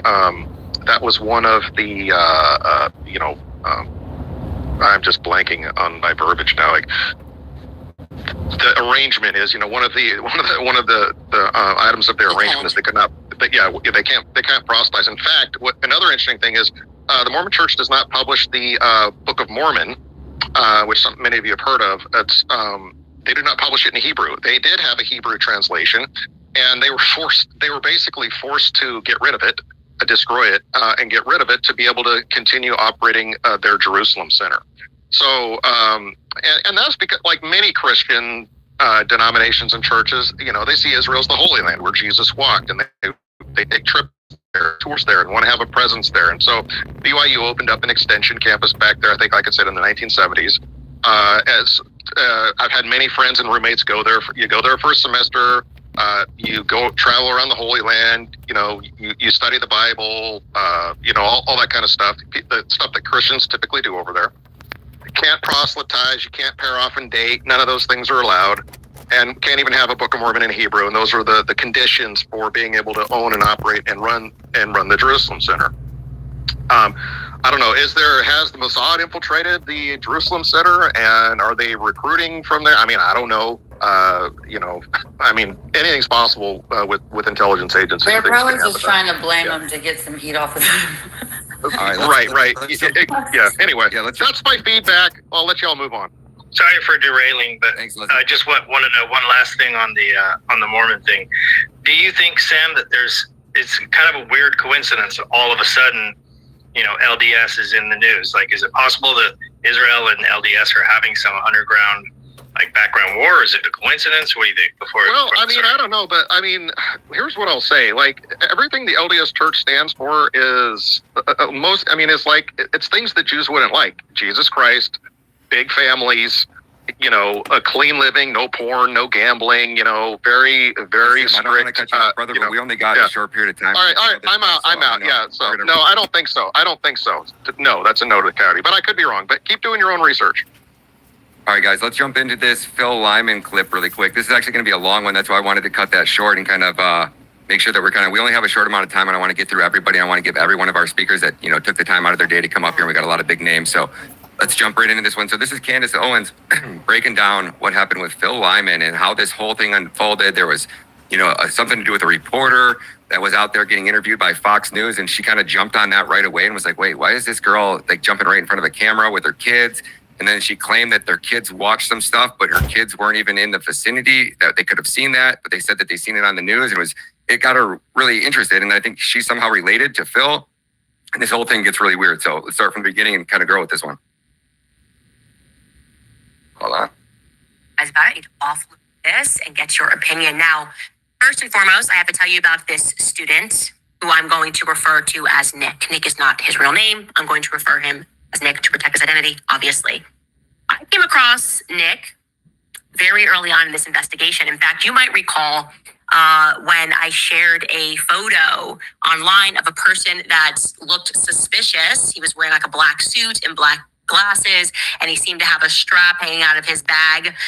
Here he is right here, and he was in the food court. I shared that photo because Nick had sent it to me into our tips box and said, this person looks rather mysterious. He's running through the food court. And from there, he kind of became my boots on the ground. He's like, hey, I go to UVU. I'm a major Candace Owens fan. I want to help in any way that I can. Okay. So that's how that happened. That was really, and right away, he told me on my investigation that he worked on Phil Lyman's gubernatorial campaign. Phil Lyman ran against the current Governor Cox, and he lost. And one day, very early on, this must have been like day 3, Nick cold calls me, and Phil Lyman's on the phone. Okay. Like I said, he ran for governor, and I was prepping for the show, and things were early on, and I was still in a very aggrieved phase, and I didn't really know I was on the phone with this guy, Phil Lyman. And I was like, okay, thank you so much. I appreciate that you're offering help. And Nick insisted to me, he's a fantastic person. He has tons of resources. He knows the area. If you need any help, he can help you. Okay, great. Fast forward to me looking into the witness list, and obviously we spoke about this Tiffany Peterson Barker, that very weird clip of her with her nieces at like 4 a.m. in the morning, just speaking on Good Morning America, and her energy was just weird to me. I thought her being there was weird. Obviously, this is my podcast. I can say whatever I want.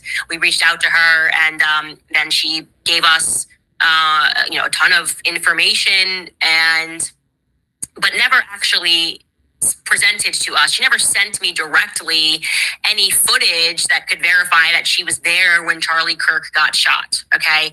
And she was a bit upset that I didn't clarify that. I thought it was weird that she wouldn't just text me the footage, because it didn't allow me to confirm that she was where she said she was. That's what metadata is for. Metadata instantly will say, here's where you were at what time, and this is this person's iPhone. So I wasn't going to lie to my audience. I just told you guys, hey, you can check her out on her Instagram. Here's her excuse. She says that this is why her nieces said that, and we sort of moved on, right? But then I learned from Nick that the photo of the person who was wearing that black suit and dark sunglasses had come from Tiffany Barker's mother. I was like, well, that's weird, whatever. And then you will recall we learned from Tiffany, and I was trying to figure out, how did you get this hit on Good Morning America? Like, did you share something that would have had them reach out? Well, then I told you, she told us, actually, Phil Lyman is the person that put me on Good Morning America.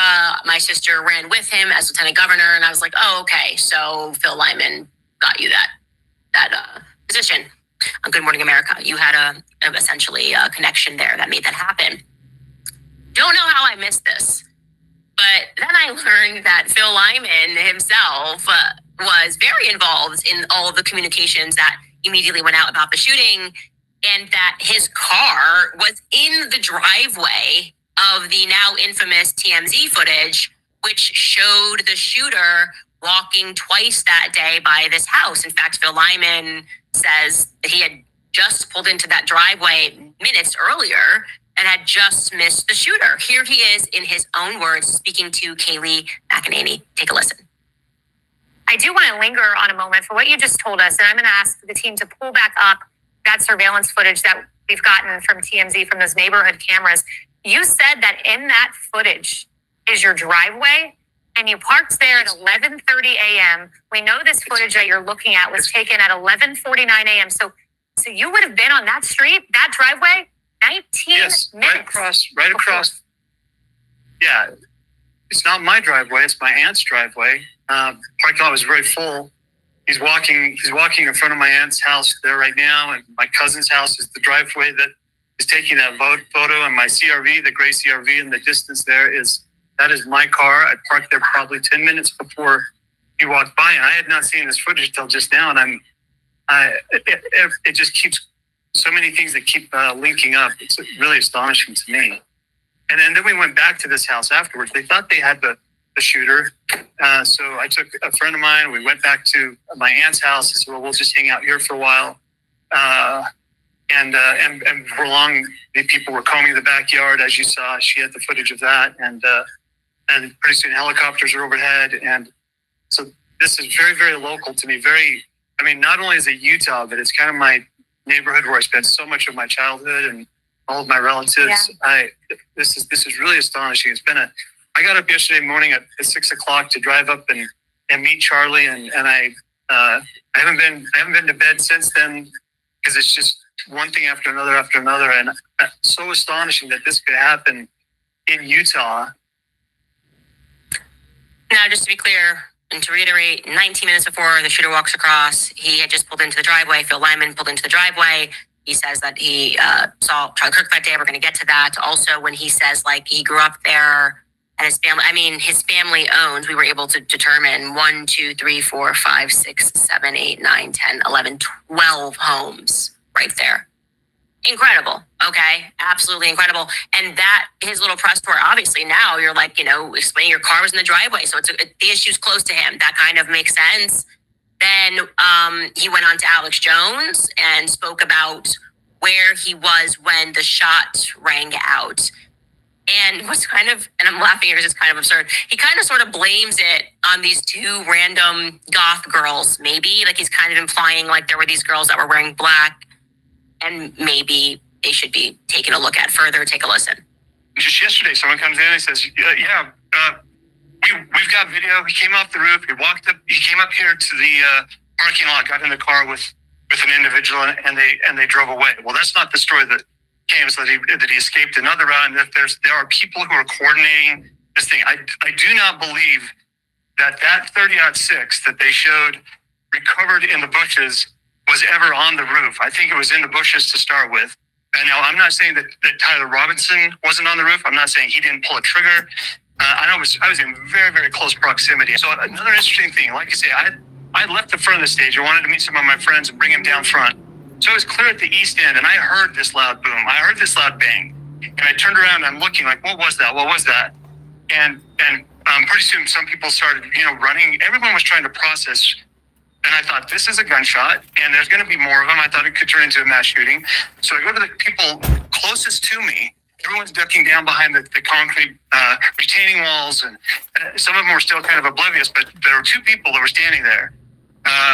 Two girls, very goth, very black, and I just walked, and I stepped up to the side of them, and I said, did that not happen right here? Did you hear that? Was that right here? And they said, yeah, it was just right over there. So they're confirming, the shooter or wherever that sound came from is right here.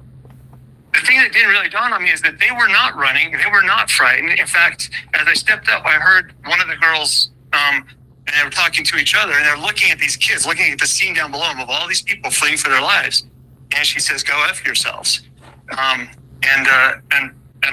I say, I was not processing that. I was trying to figure out what was going on. I thought this is a separate conversation. I don't know what it is. In hindsight, as I've watched that over and over, it's these people are not afraid. Okay, so what I get from that is he was up high because he says they're looking down below, and that maybe people that are wearing black are immediately suspects. I don't know, because they were not afraid. Anyways, he also went on to a local Utah news station and spoke about how he was with Charlie just before Charlie went onto stage. Take a listen. Bill, thanks for joining us, first of all.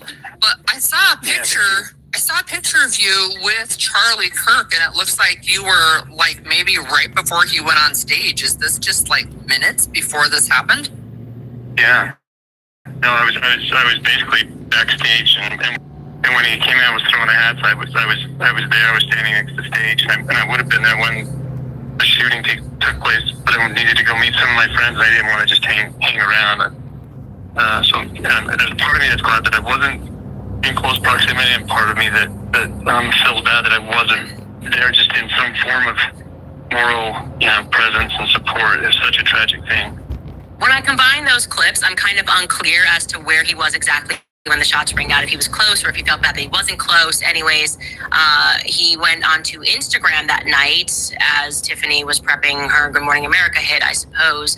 And he speaks further about what he was doing back onto campus and what exactly he remembers. Take a listen. Again, this is on September 10th, and it's around 11:30 p.m. at night. Hey, it's September 10th, 2025, and I was just heading back from Salt Lake to Blanding. I'm getting a very late start. It's about 11:30 at night, and I wanted to swing back by UVU campus where Charlie Kirk was killed today.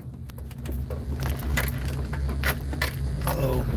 Get the work they're doing, see if there's some college students here that I could rub shoulders with, more for my benefit than for theirs. But what I really wanted to share was I was very close this morning where Charlie Kirk was at, met him backstage, and we talked for a moment before he went on stage. And I was backstage as he started speaking and decided to go up top. And I went up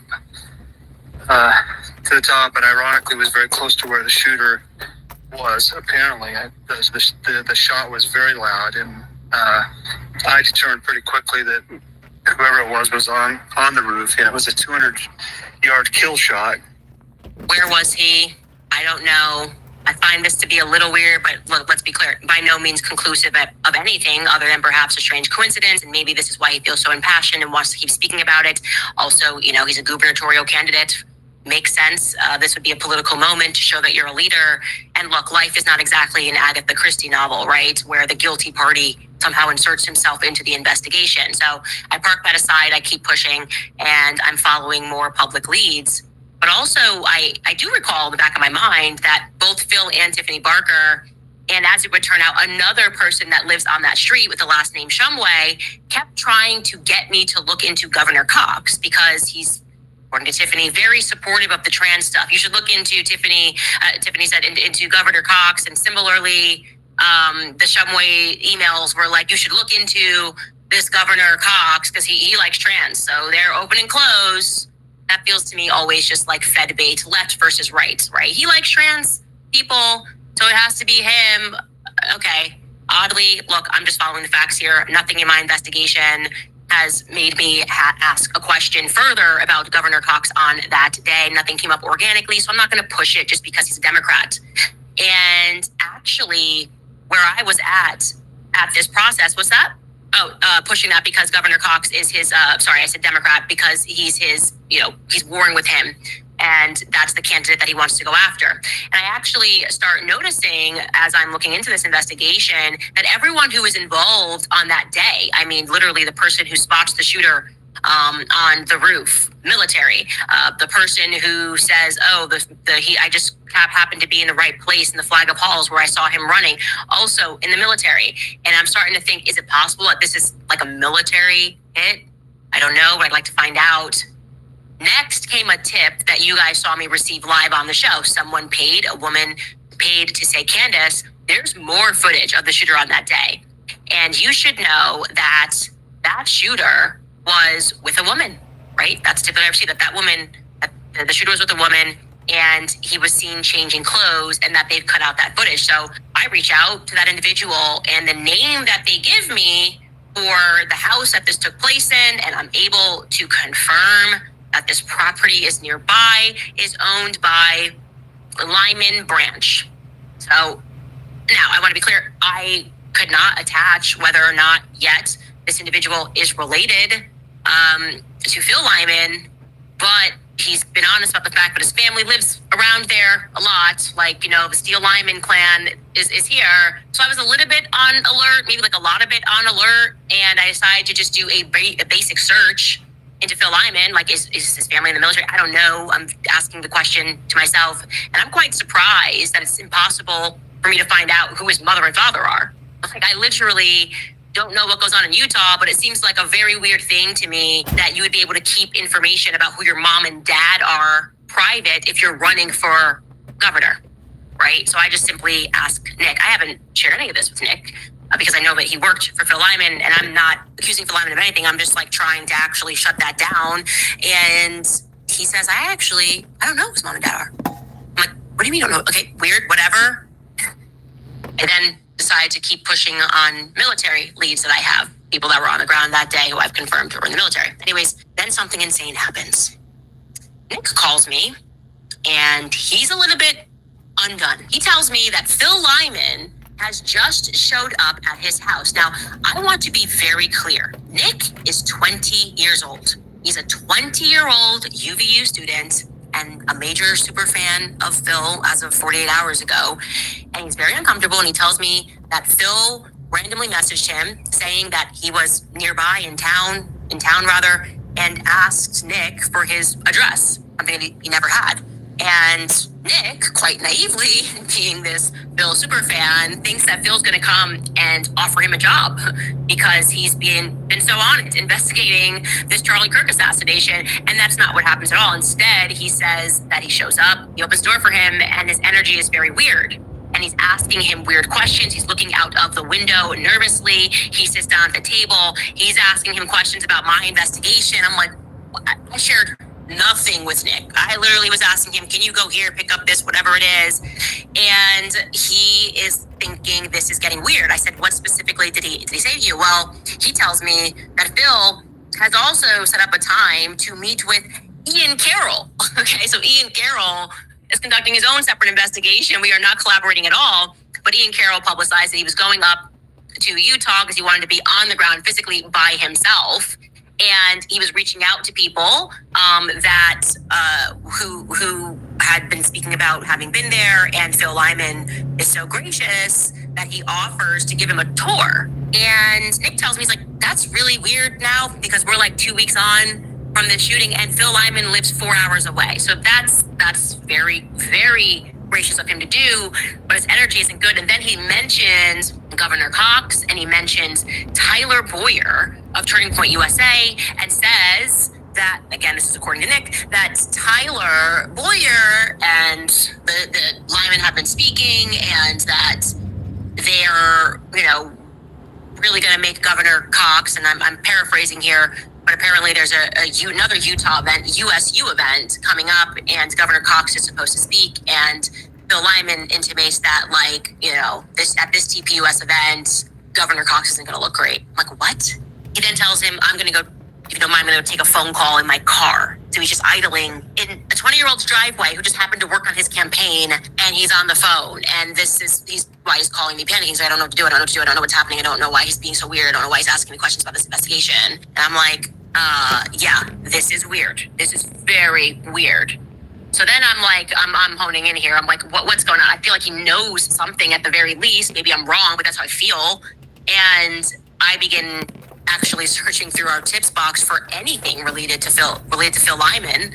Maybe somebody else noticed something or knew something or he said something. And lo and behold, very early on, someone just messaged us and said, hey, you should probably ask more questions about Phil Lyman, because every time I look into this investigation locally, him and his family members are popping up. And then that person tells me that his nephew had sort of done this public tour, Phil Lyman's nephew did this public tour saying that he was going to walk the same route that the shooter walked near his grandmother's house, and that they found, you guys remember this, they found the Converse footprint nearby his grandma's house.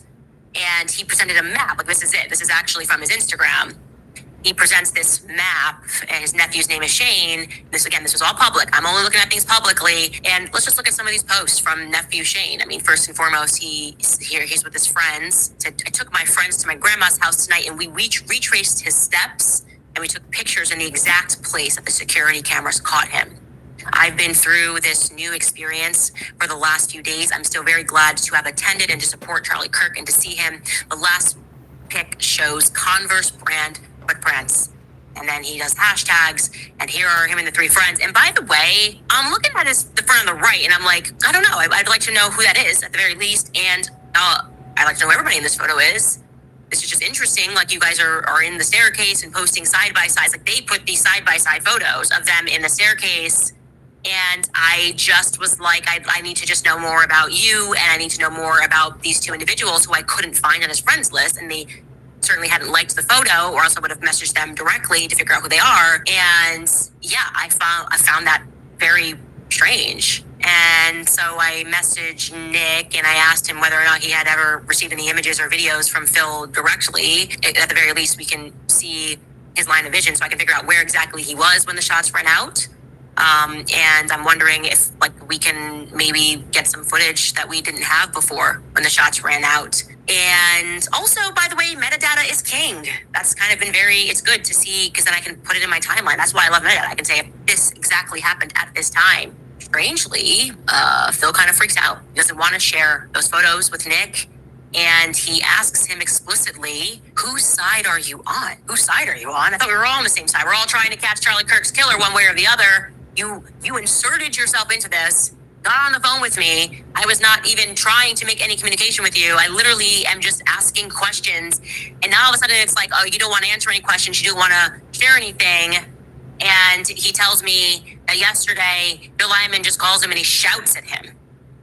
Like, who the F do you think you are kind of a deal? You know what I mean? Like, who are you to ask me for anything? I already gave my photos to Taylor Hansen. And so at that point, I was like, look, you've been great, Nick, but I don't want you being shouted at. I don't want you feeling comfortable in your own home. I would like you to just remove yourself entirely from the boots on the ground elements of this investigation.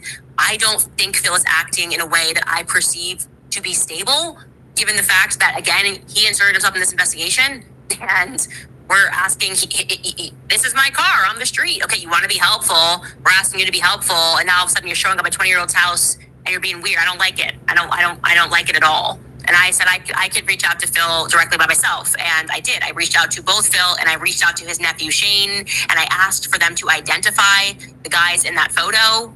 Like I said, I was interested in who those individuals were because I couldn't find it on his friend list. And in response, Shane immediately takes his profile private. And Phil Lyman, leaves me on red. Very strange happens this weekend. All right. Holy cow. We got a lot to unpack there, folks. And Phil is in the speaker's queue. So why don't we bring Phil up, Maze? And maybe we can do a little interview live here and ask some of these questions that Candace would like to have answered. I got a lot of questions. I'm sure a couple of our guests up here to do. And then we're going to pass the mic over to Ian next, and then Destiny. And then we're going to jump over to Shadows. If Shadows would like to jump in on here, we'd like to hear from you, my friend. Then we're going to pass it over to Ben, and we're going to keep this going. We're going to keep going for at least another hour. We should have truth teller showing up here shortly. If you guys have not already, if you guys could just do us a huge favor, we had a couple thousand people in here already. If just 10% of you were to go out of your way and just repost this and share this space, I mean, this might make Candace's show tomorrow. So if you guys could help us out, and Phil's going to come up here and grab a mic, we can get this interview started. I don't know if he's still down there or not. Maybe not. It's going to be an interesting conversation, to say the least. Is it okay, Ryan? So, guys, we don't have a traditional purple pill right now. So go to Ryan's page. When you're on Ryan's page, it should be the last few posts that are down. Go there, share it out that way, leave a positive comment, hit the bookmark, because you're probably going to want to hear this tomorrow for reference. Please share out the Space Guys quote post, and we'll reshare your quote post if you tag us, please. Thank you. Hey, Ryan, I just wanted to encourage everybody to check up the Nest and get your Rumble. Y'all can check out Ryan on his Rumble channel. It's right up there in the Nest. And click on it, follow, create a Rumble account, do what you got to do. Thanks, homie. Greatly appreciated. We just approved Phil's mic, but I haven't seen him jump up here onto the stage yet. So we'll kind of give him a few seconds to jump up here. Maze, how you feeling about that?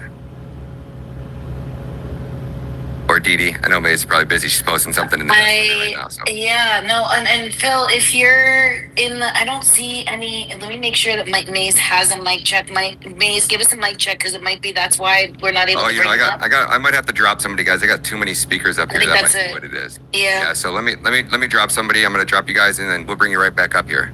So just give us 1 second. Awesome, thank you. Honestly, listen, Phil. I'm gonna let you. Yeah, awesome. I'm going to let you say it, but this, I don't know, man. I think we should start Ryan with that 20-year-old's house. What happened there? But I don't know. Yeah, I agree. Go ahead, Phil.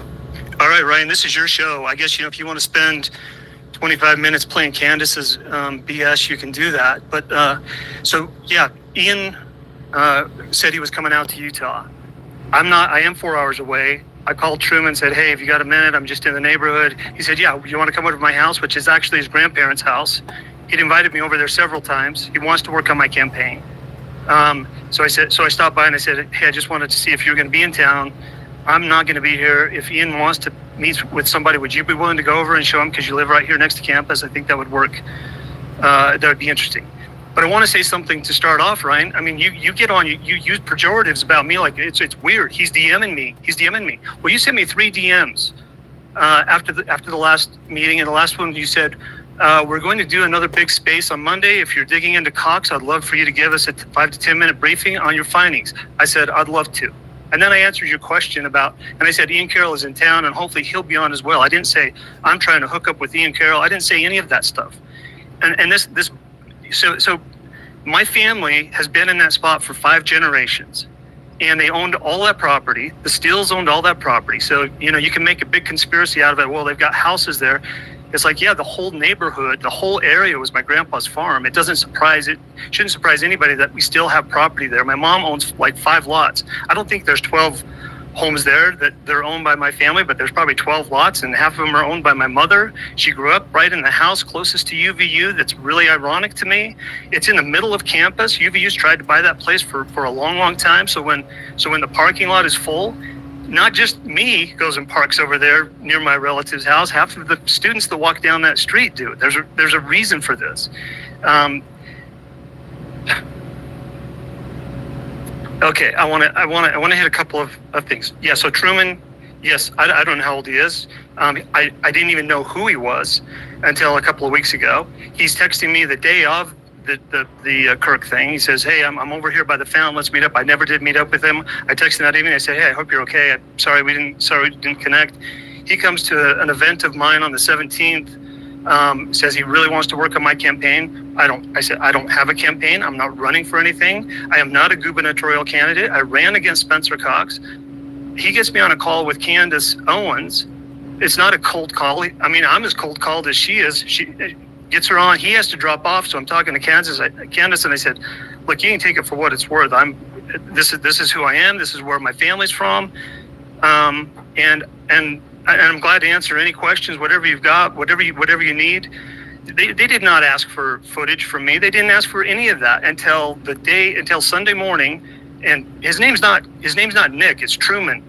So Truman Van Cott. I don't know why he gets an alias. And he's a man, that worked on Spencer Cox's campaign in 2020. He worked on Trent Stagg's campaign this last year. Both of them are very disgruntled with him. I didn't realize all of this about him. So all these things, weigh into this. I don't even know where to start on this, Ryan. I appreciated what Sam said.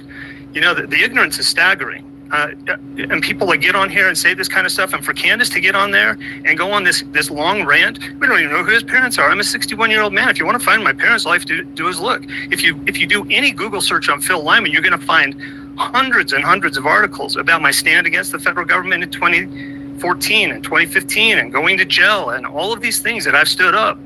So knock yourself out. And like I said, Ryan, this is your show, so you do what you want with it. But if you're looking for the truth, you're not getting it from Candace Owens. I can tell you that. Well, we brought you up here to speak, man. We listened to what Candace had to say, and then we just wanted to hear what you had to say. So that's kind of it, And I think Dee Dee and a couple people may have some more questions for you. So I'm glad you showed up, and glad to have you here, man. Go ahead, Dee Dee. Yeah, listen. I guess I think the reason that she was trying to keep him anonymous is, let me start here. How old is this man? And I'm going to call him Nick because I don't want to dox anybody or whatever. With all due respect, you were making the waves, right? You were on a couple of interviews. So I was making waves. Well, you were on a couple interviews, were you not? Yeah. Okay, yeah. So for you decided to put your name out there. I don't know that he did, so I'm going to continue calling him Nick. Neither here nor there. How old is he? I don't know. I don't know how old he is. Is he a college student? I don't know if he's going to college or not. I know he worked on Spencer Cox's campaign in 2020. He asked if he could work on my campaign. He has never worked on my campaign. And I told him I didn't really think that I had a spot for him to work on my campaign. we went and got pizza after the event on the 17th. He and my lieutenant governor candidate went together, and we sat down and we talked about some things. And of course, everybody's very, very interested in the Charlie Kirk assassination, and it's very devastating. And we're talking about these things, and he's got information, and I'm giving him information, and we're talking about this. I'm sharing photos. I'm talking about, hey, this is what I saw. You know, you heard me right there on the Candace thing saying, I don't think that was Tyler Robinson. I don't think this gun was on the roof. Those are the kind of conversations we're having. I know his grandparents, who he lives with, because they're just around the corner from my grandparents, where I, spent so much time. It's all of this is just really astonishing. But yeah, if Candace says he's 20, that's probably how old he is. He's 20 years old. I'm not going over to his house. I'm saying, hey, have you got a minute? He said, yeah. And I said, well, I'm just in the neighborhood. He said, well, just come over to my house. Here it is. He'd already given me the address. I knew exactly where he lived. So he texted me the address. It's like, well, I'm basically out in front, heading down the street. I'll just spin around and come over, which I did. Wait, so he invited you there? You didn't just randomly show up? Absolutely. Yeah, he invited me there. What do you think? And I said, if you don't mind me asking, what do you think? You want to go grab her, bye? Yeah. What do you think he thought? So he had clearly made the assumption that it was a weird interaction. Was there anything that was troubling you that day? He's telling that after the fact. It was not a weird interaction. I went in. I said, look, I got a Zoom call. I got to be on in like 20 minutes. He said, well, you can do it in here. And I said, I'll just do it in the car. I'm around the corner from my family's property. I got in the car.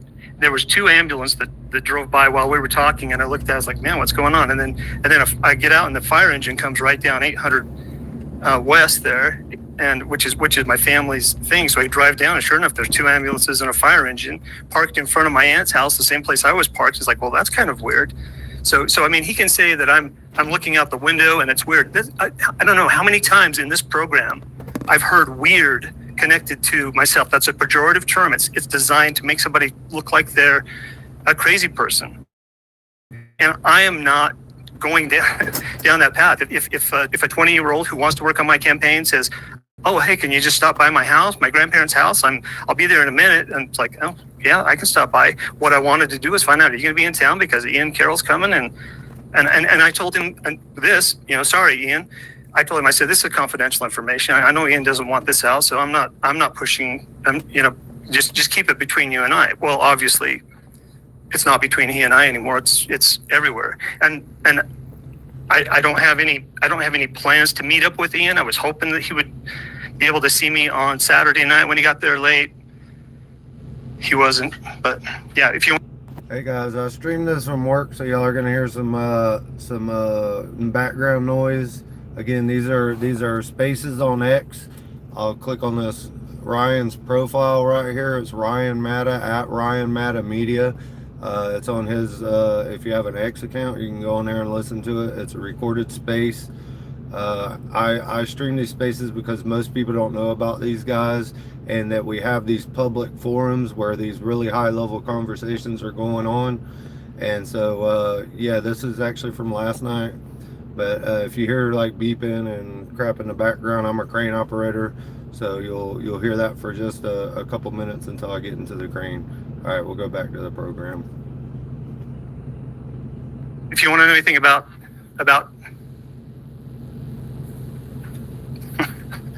I don't see any hands. Yeah. Again, I'm gonna stick with calling. If he is a 20-year-old kid, I think it's not really fair. But tell me what that means when you say a 20-year-old kid. I mean, with all due respect, you have gone on shows to interview, correct? Yeah. Has he? I don't know. Well, he hasn't. Obviously, we don't know his name. So, when I say that, that's why I'm going to keep his anonymity. So she's just being respectful, man, and that's the thing about it, because maybe he wanted to be anonymous. And don't stress on the weird thing. Everything's weird at this point with this whole little thing going on. So I just wanted to kind of ease that up there right there. I would like to know something though, if that's okay, Dee Dee. Okay, so then Candace gets on and says, "Oh, this house is owned by Lyman Branch. What's his relation to Phil Lyman?" It's like me saying, "Well, what's Candace's relationship to this other Candace person?" It's like the whole thing is just it's so insulting. And I guess it's insulting because I'm looking at a group of people who seem to be gobbling it up as if it's weird and if it's some conspiracy thing. Well, let me ask you this: Have you ever talked to Tyler Robinson, his family, or has any of your relatives ever talked to Tyler Robinson, his family, before this event? No, I don't know. I don't know his family at all. But doesn't I thought you mentioned something about his grandparents. No, I said Truman's grandparents. Ah, got you. Truman Van Cott's grandparents live around the corner from my grandparents. And why did your nephew or relative take down his social media page after Candace asked that question? I have no idea. I mean, I know who Shaner is. We've connected a couple of times over the years, but Shaner's Shaner. I don't know. I didn't know he took it down. I didn't know he put it up. I don't know what he's doing. I'm not connected to that. Okay, and your grandson was the one who got the Converse photo. How did he tell you that story? Can you tell us a little bit about how he managed to magically find the magic sneaker print? Well, did you say my grandson? No, I don't know who that was. It your nephew, or I'm not sure who the relative that she said that was somebody in the photo, relative or something. I think she's talking about Shaner, and I think he said, yeah, we went out and tracked the exact. I mean, I'm going off of what she said and her program today. Yeah, so Shaner puts up, says, basically right outside my grandmother's home, this guy was, looking, and we went through and we found the footage, and we found his Converse print outside my grandmother's home, his grandmother's home. So that's Shaner's stuff, and Candace can get a hold of him. This is the other thing, Candace texted me after that call that Truman had set up. Hey, can we talk? Do you have a moment? I said, yeah, I'd love to talk. Call me anytime. Nothing back. So it's not like I'm ghosting her. That is the opposite. So. All right, Dee, I'll go to you and then to Coyote, and then we'll kind of wrap up this segment and then go on to the next speaker. Yeah, I guess that was my question. Is initially it sounded like Candace was alluding that you were willing to participate in any of the background searches or finding out, because I think that's. I mean, you know what? Let's ask. Is it fair to say that in the initial conversation with Candace that you said that, hey, I'd be happy to help, willing to look into anything, whatever you need? Yes. Did that change? No, that has not changed. So she hasn't reached out to you and you've left her unread?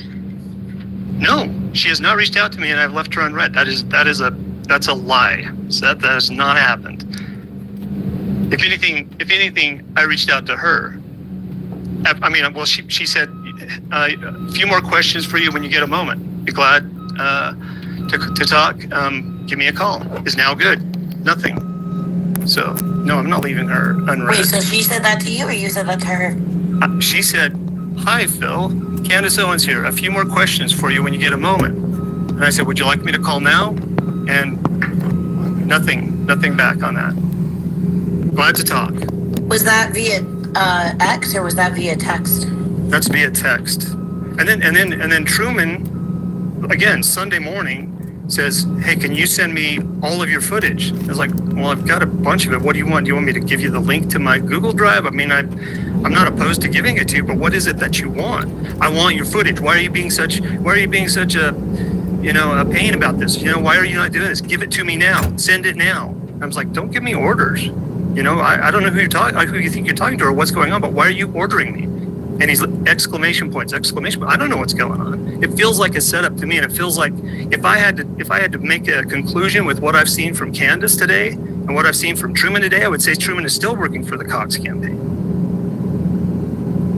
Do you think that Truman is working with Cox to basically sabotage your potential run? No, I don't know. I don't know what's going on. All I know is I know everything about myself and what I've seen, and I listen to Candace and I listen to Truman, and it's like, what in the world are they trying to create here? It's just astonishing to me. Have the CIA or the FBI or any law enforcement agencies tried to contact you?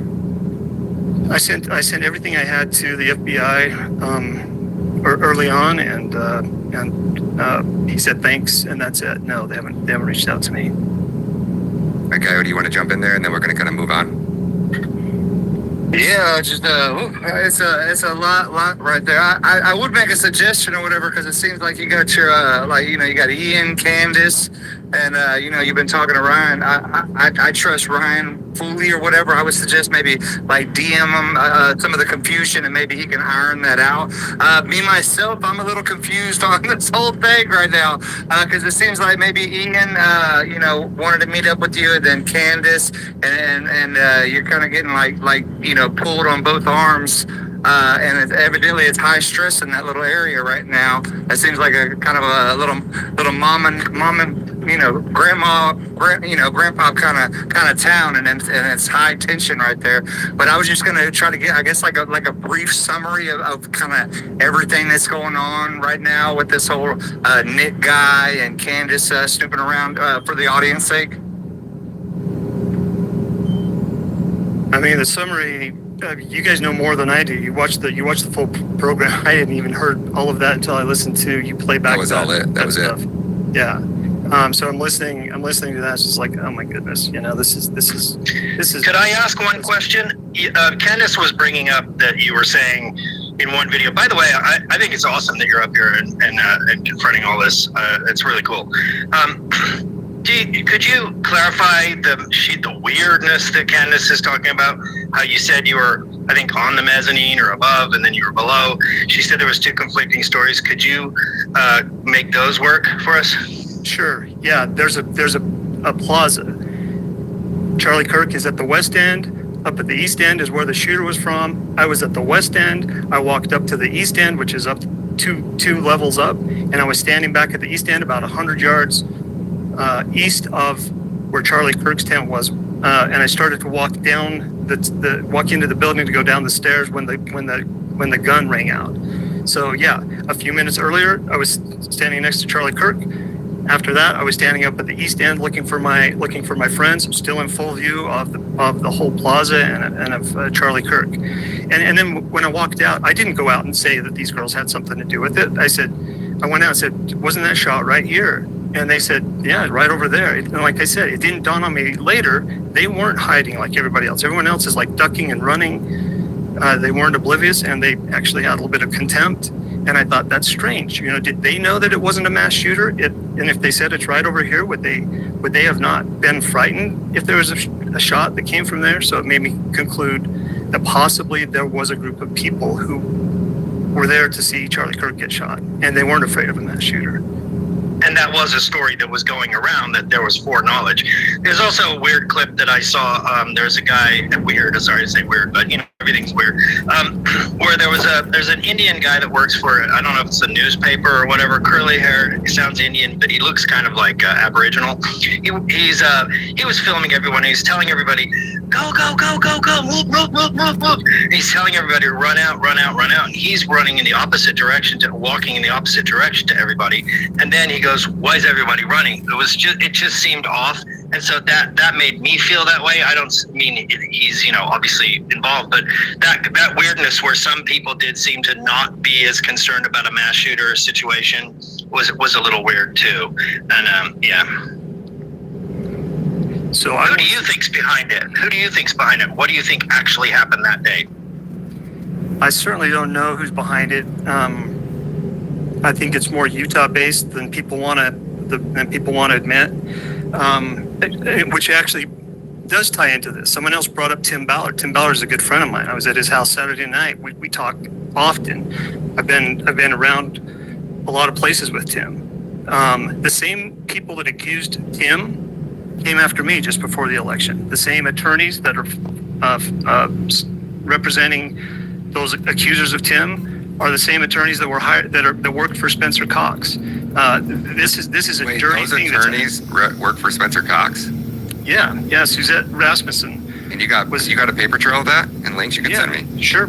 Yeah, I'll send it to you. So you think that Tim Ballard is and I appreciate you, Ryan, saying that you've done some work with Tim. Yeah, reach out to him. I've gone to bat for Tim and stuck up for him and defended him countless times. That kid. What they did to that man, what the Mormon Church did to him, is fucking dirty. Dude. I mean, it like raw dog dirty. So it is coming. No spit. Yeah. it's coming down. And I've stood with Tim Ballard, not because I know him, but because, and that's what I've said, the timing of his allegations were very suspect. And it's driven by Mitt Romney and the Mitch McConnell money and the $10 million that's funded. Comes out here and you get Suzette Rasmussen, Governor Herbert's former attorney. Spencer Cox was lieutenant governor at the time. She's the one that's running this case. Alan Mortensen. I mean, I could just name names all day long. And Tim is going to come out on top of this. And I'm a devout member of the LDS Church. More than anybody, I do not want corruption inside the church, and I've seen plenty of it. So I'm with Tim on this, and we're fighting this. And I can't remember what the question was you asked me, but the idea being that there is a lot more going on in Utah. Oh yeah, I believe that all of this Charlie Kirk stuff is Utah related. You know, Sam was talking about anti-censorship. If you want to get into the anti-censorship, go look at Braver Angels. Go look at the Dignity Index or Disagree Better in Utah. Cox detested Charlie Kirk and his ideology. So it's really offensive to me when he stands up and says, my dear friend Charlie Kirk wants us to all get along and put down our phones and go out and touch the grass. And this is what I'm dealing with. This is what I've been dealing with for 16 years, which is why I ran for governor. Not because I want to be the governor, but because somebody's got to step up one of these days. And so then when I get Candace doing all of her song and dance, and honestly, Ryan, when you get on and say that it's weird that Phil Lyman's not true. That is not true. That's not happening. And I'm not going to DM you now. You know, if you want to reach out to me, ask me for my phone number, I'll give you my phone number. But yeah, after what you said tonight, I'm not DMing. I'm not a weird dude. I'm not a stalker. I'm not going to a 20-year-old's house. This is just all of it is really astonishing to me.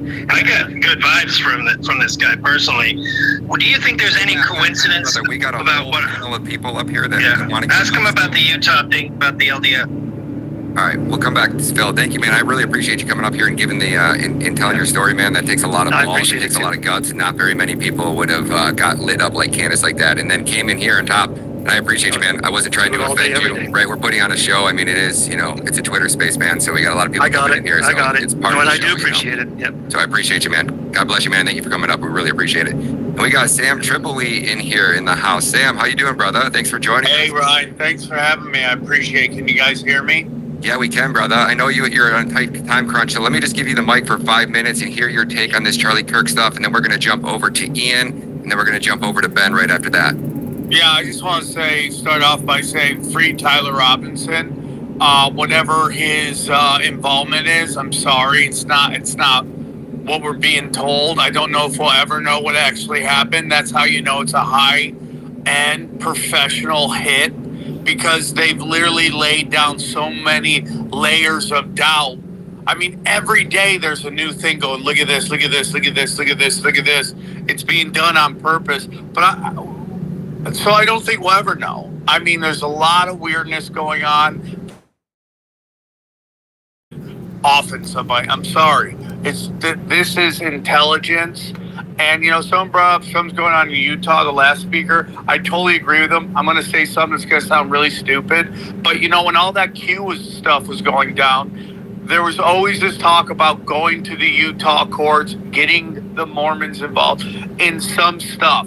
I'm not saying it's the Mormon. I'm just saying this was discussed in Operation Trust, which is all what Q was. Operation Trust, an intelligence plan to get the most paranoid people to be pacified. So I love everything you're doing, Ryan. I think you're crushing it, dude. I love your updates every day. And I think that you and, I know some people think Candace is crazy. I agree with a lot of stuff Candace says, not all of it. But I think it's really important. All I know, I don't know if you guys have discussed that the Dairy Queen is now shut down. Like, how crazy is that? No, that was misinformation from George Webb, man. I can't stand really? That shit, yeah. Really? Yeah, I'm telling you guys that some people out there literally go out of their way, and he did it with the Butler stuff, with the zip lines coming down from the water towers, and that they had comms on who and so, and they were going to get to the bottom of it. We're going to have the Ukrainians arrested because they tried to assassinate Trump. It was all this huge theater, and he did it again here in this one. I've just been watching. He turns off his comments. I didn't know that. To him. It's really weird, man. So yeah, that Dairy Queen. It is weird. And I don't know, and that's just a big thing on Twitter now. There's a lot of misinformation, a lot of muddying up the waters, and it's all non-linear warfare. This is an old communist KGB trick. So at the end of the day, I'm not going to talk much longer but I'm loving the spaces. It's a deep, deep thing. I think it's an intelligence. Which intelligence? I don't know. But it's like definitely not as simple as some transferry guy. And that's my opinion based on not just this event and the videos, but based on the history of these things. And this is my whole thing, and I'll wrap it up here. You know, the Trump stuff, the Trump assassination, I'm very skeptical of that because in these high impact events, there's multi-layers of involvement so that the target doesn't get out. There will be, each layer doesn't know about the other layer, and each layer ensures that the target doesn't leave. JFK, 9/11, you can go on. So I think this is a multi-layered intelligence event, and keep doing great work, man. Ryan, I appreciate you. Sam, thank you, brother. God bless you guys. And again, if you guys are just sharing us, we got a lot of big speakers. We still got another hour left in this space, and we're going to kick it off and pass it over to Ian Malcolm. If you have never heard Ian Malcolm speak, man, this guy will absolutely blow your mind. Him, Truth Teller, Sam Parker, they're on a level, and they have a gift that very few people in this world have. Their ability to recite and just go through history and chains of events and off the top of their head and articulate it in such a way that it's so easy for you to digest and consume. So give Ian Malcolm a big follow. He's one of my main guys. Whenever I want to know anything, it seems like Ian's like literally at speed dial. Like I can ask him something and within 2 minutes, he's like, oh, here, bro. And then he hits me up with 10 different sources and links and videos. He's like, oh, I'm like, oh, dude, thanks, bro. I appreciate you. Just saved me 20 hours worth of work, man. So he's a legend. Make sure you give him a follow. Ian's going to dive into, what are you going to dive into? Are you going to dive into the psychopath Netanyahu, or are you going to go on the other one we talked about earlier? we can go down either of the two. I like the lead in there, the psychopath that is Netanyahu. It's a good alley-oop. And look, I think we can kind of go down that path and shift gears a little bit. And I say it just because it, of course, is tangential to and largely derivative from all the things with Charlie Kirk. Not that this hasn't been a brewing problem and conflict for, at this point, decades, going all the way back, essentially, the founding of Israel. Ironically, the launch of which was perhaps as covert and as wicked as what we're seeing with Charlie Kirk. Not saying with certainty that we know that Israel was behind that assassination. I don't like to make any claims that I'm not certain of, but it does certainly kind of lend reason to believe that there may have been benefits to, and I think Sam Parker did a wonderful job highlighting some of the rising, let's say, anti-Israeli sentiments that prospectively were brewing, especially amongst the evangelicals and the base that, of course, Charlie Kirk was building this massive audience of, in particular, the youth that were getting behind his message, getting behind his ideals, and perhaps that Charlie Kirk was going to prospectively take a turn on. We could go into the backstory of Erica Kirk. There's some really strange connections, long story short, between her parents and prospectively Israel, Rathon, and the Iron Dome, for anybody that wants to go down that little rabbit hole. But we'll stay away from that for the time being, and we'll stick with Netanyahu, right? And all of the things that leading up to this assassination that prospectively were just kind of swept under the rug due to the timing of this shooting. So like Sam had mentioned earlier, obviously Charlie had this large audience. Were they starting to maybe turn on Israel?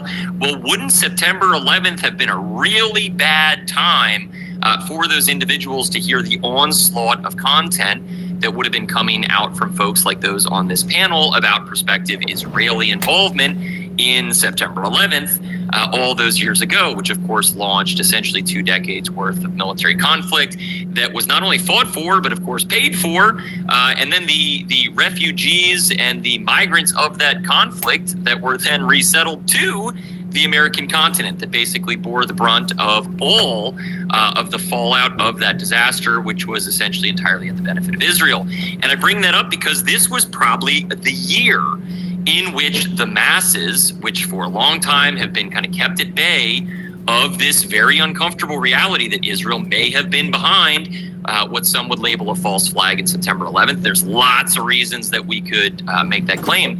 But of course, that was completely again, thrown under the rug. It was blurred out because of all the coverage on Charlie Kirk, as was conveniently The Senate vote on Epstein's files being sealed, a 51-49 vote, which nobody heard about.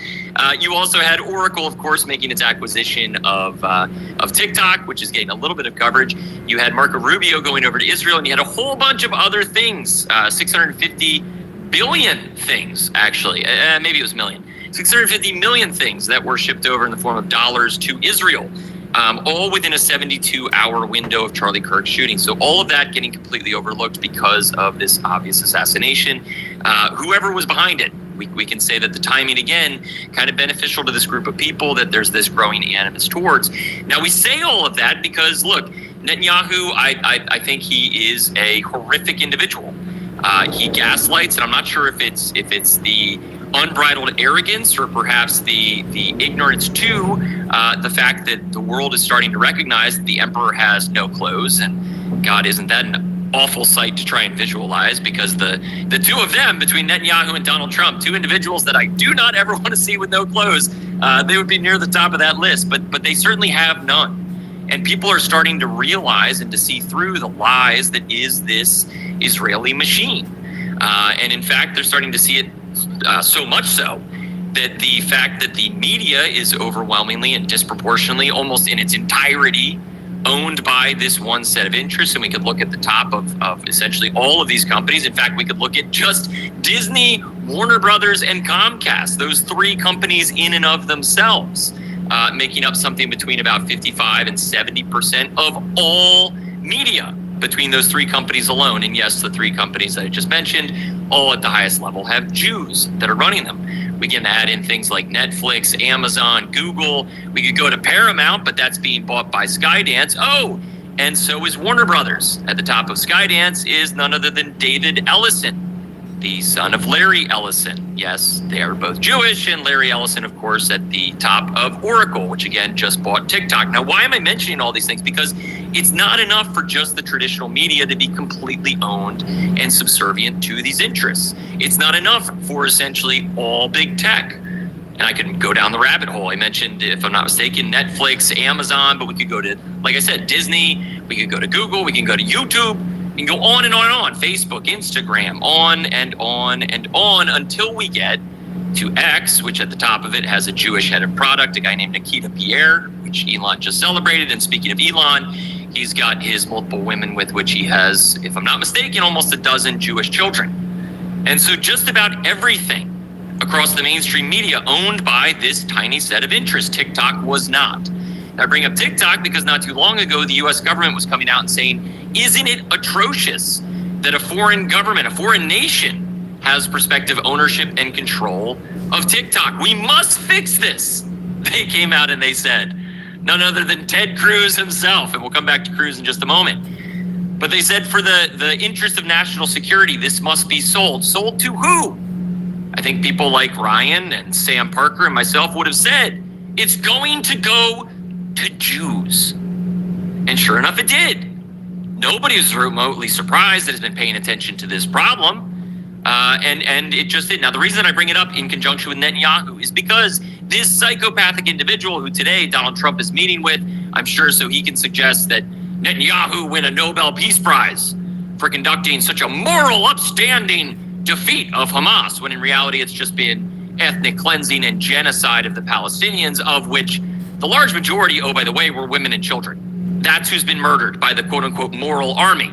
That at the top of it, Netanyahu has been celebrating it's Donald Trump who should get the Nobel Peace Prize. This is Trump who promised no new wars and has sent billions of dollars between Israel and Ukraine, along with probably billions, if not trillions, of bullets.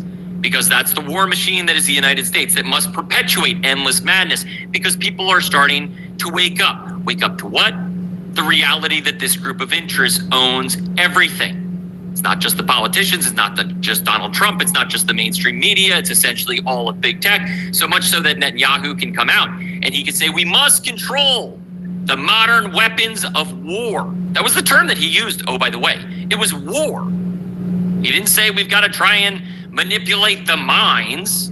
He didn't say it'd be nice if we got public relations. He said we need to control the modern mechanisms of war, and then referred to TikTok and X, like I said before, both of which you could say are owned and subservient to Jews and Jewish interests and Zionism. Which brings us back to that comment by Ted Cruz, because it's, of all people, Tucker Carlson, whose father and parents and lineage obviously has connections to the CIA and the intelligence community. If I'm not mistaken, Tucker Carlson at one point actually tried to get into it, along, ironically, with Anderson Cooper, who, yes, comes from the Vanderbilt family. What a small world! At the top of our media, we've got all of these people that go back to these generationally connected families. But nonetheless, it was Tucker Carlson who started to come out and be a little bit critical of Israel. Good on him for doing so. And in a recent interview with Ted Cruz, he asked Cruz about this connection. Why is it that you support Israel? And the first thing that Ted Cruz said, it wasn't economic benefit for Americans.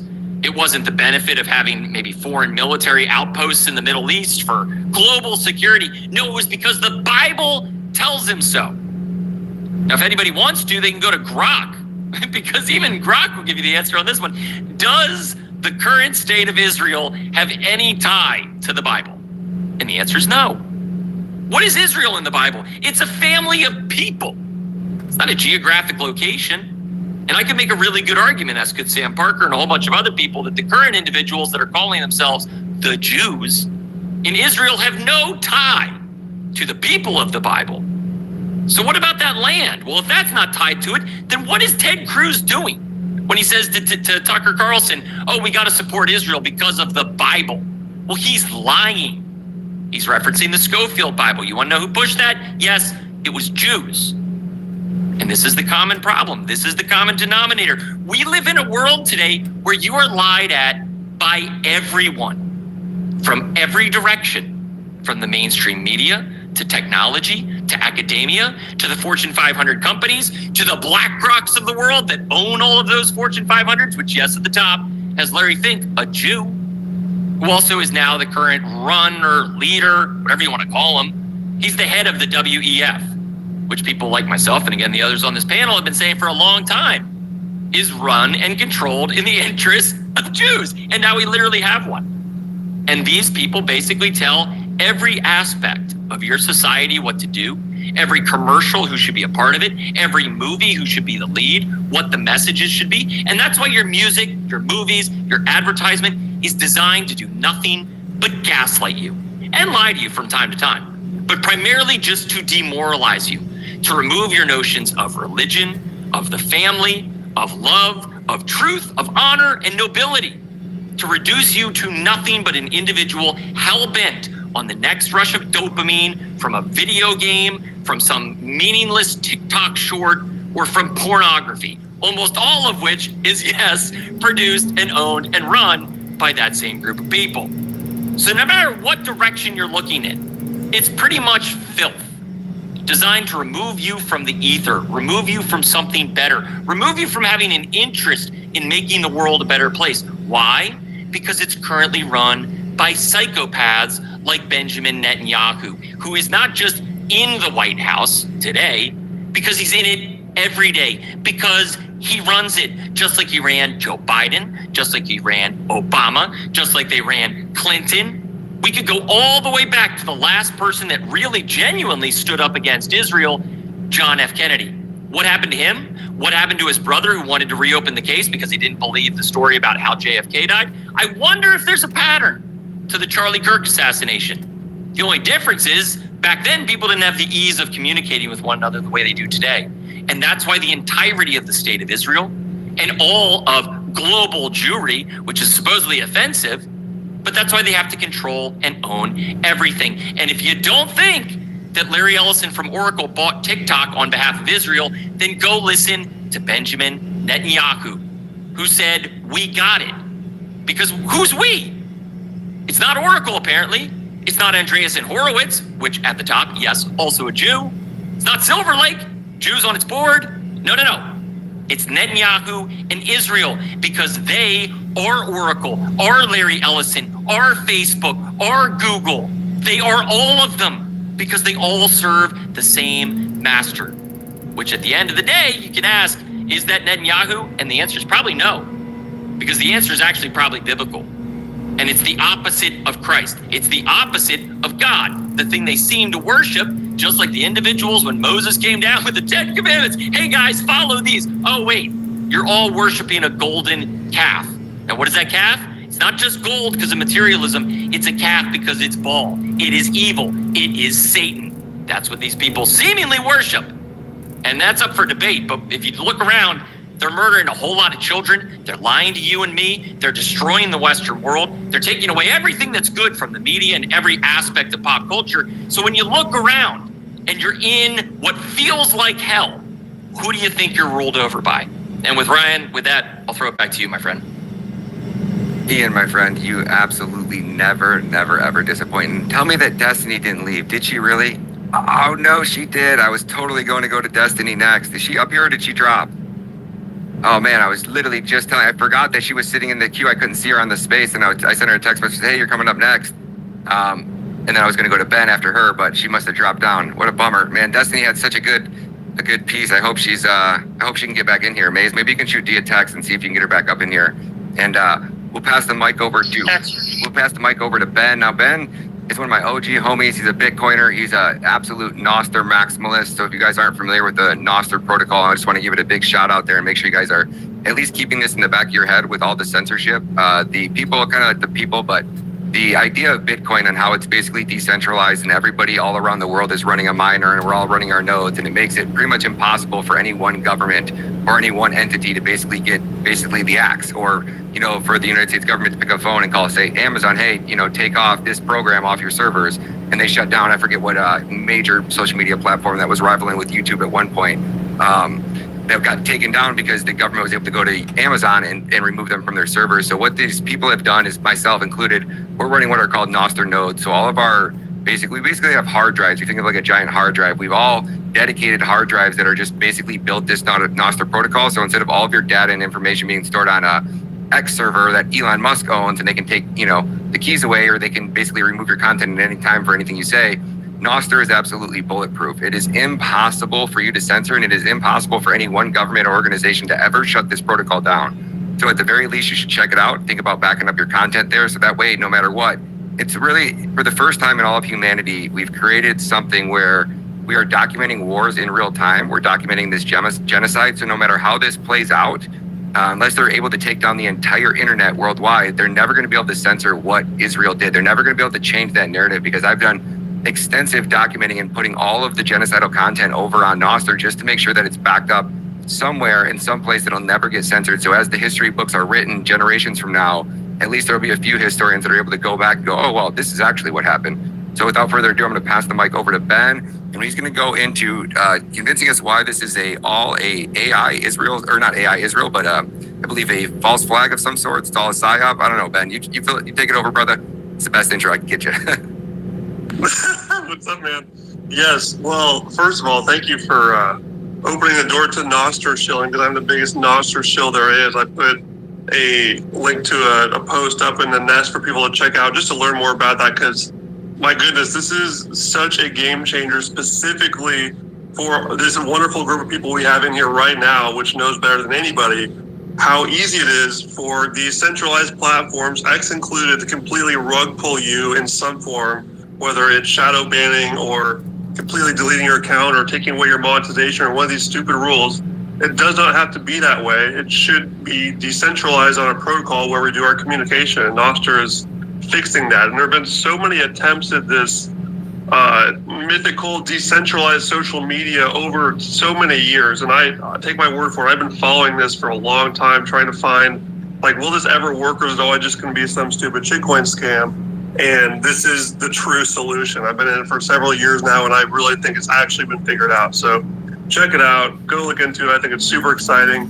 And before you jump into things, Ben started posting on Nostr. There's no ads. There's no bullshit. It's just you get paid in Bitcoin. So everybody has a Bitcoin wallet, and you got Bitcoin in your wallet. When somebody makes a post and you like the post, you tip them in Bitcoin. Ben now goes and buys his entire grocery bill every week. He eats really healthy, goes to a local farmer market, and he buys all of his groceries for the entire week just off the tips that he's making on Nostr. So it's just a thought. I got Guy, that guy's name is Guy or whatever. His first post got retweeted by Jack Dorsey, and he ended up making like $30 or $60 his first day on Nostr. So you can instantly get monetized on there. So I don't want to overtalk and turn this into a Nostr space, but I just want to tell you, it's a great way to generate passive income. If you guys are into growing and networking, look over to Nostr. It's obviously all the most base people in the world, all the people that understand exactly how the world works and central banks and, conspiracy theories and false flags. It's like the core group of people over there are all of them. So you'll get welcomed with open arms. But go ahead, Ben, jump into what are you going to tell us today? Yeah, dude, and Ian Carroll made like $800 on his first post, like with zero thresholds even needing to be met. You don't have to apply for it or whatever, you just get it. So amazing, go check Nostr out. But yes, so let me just start off for my take on the whole Charlie Kirk thing is, I've been listening since the beginning and listening to your guys' stories, like Sam Parker giving this extremely good story about this motive that is there. If I hadn't been down the rabbit holes I've been on my own little weird journey, I would completely buy into that. It's very well articulated, put together, and same with several other people here that have given these different storylines that make a lot of sense, and the motives do make a lot of sense. And I'm in complete agreement with the consensus here that you can pretty much always assume that Israel has something to do with it until proven otherwise. I'm with you there. And I still may believe that, even though I have a completely different thought process around this whole thing. And here's the thing, though. My take requires a little bit of homework. So actually what I'm going to do right now while I'm talking is I'm going to put a video that I made up in the space that basically covers a lot of the visual aspects of this whole thing from the video that we've gotten since day one. And to me, there's quite a few inconsistencies and anomalies in the actual videos we're being given. And the way that Ryan put it, I'm just calling the whole thing AI. Not really. If you just go to my page and scroll through, I reposted a bunch to kind of get them refreshed to the top of my feed. There are several examples of AI, though. Like, I'm not saying the whole entire show is AI, like Charlie doesn't exist, but there are some weird inconsistencies in the videos, and so this is something we can all agree on.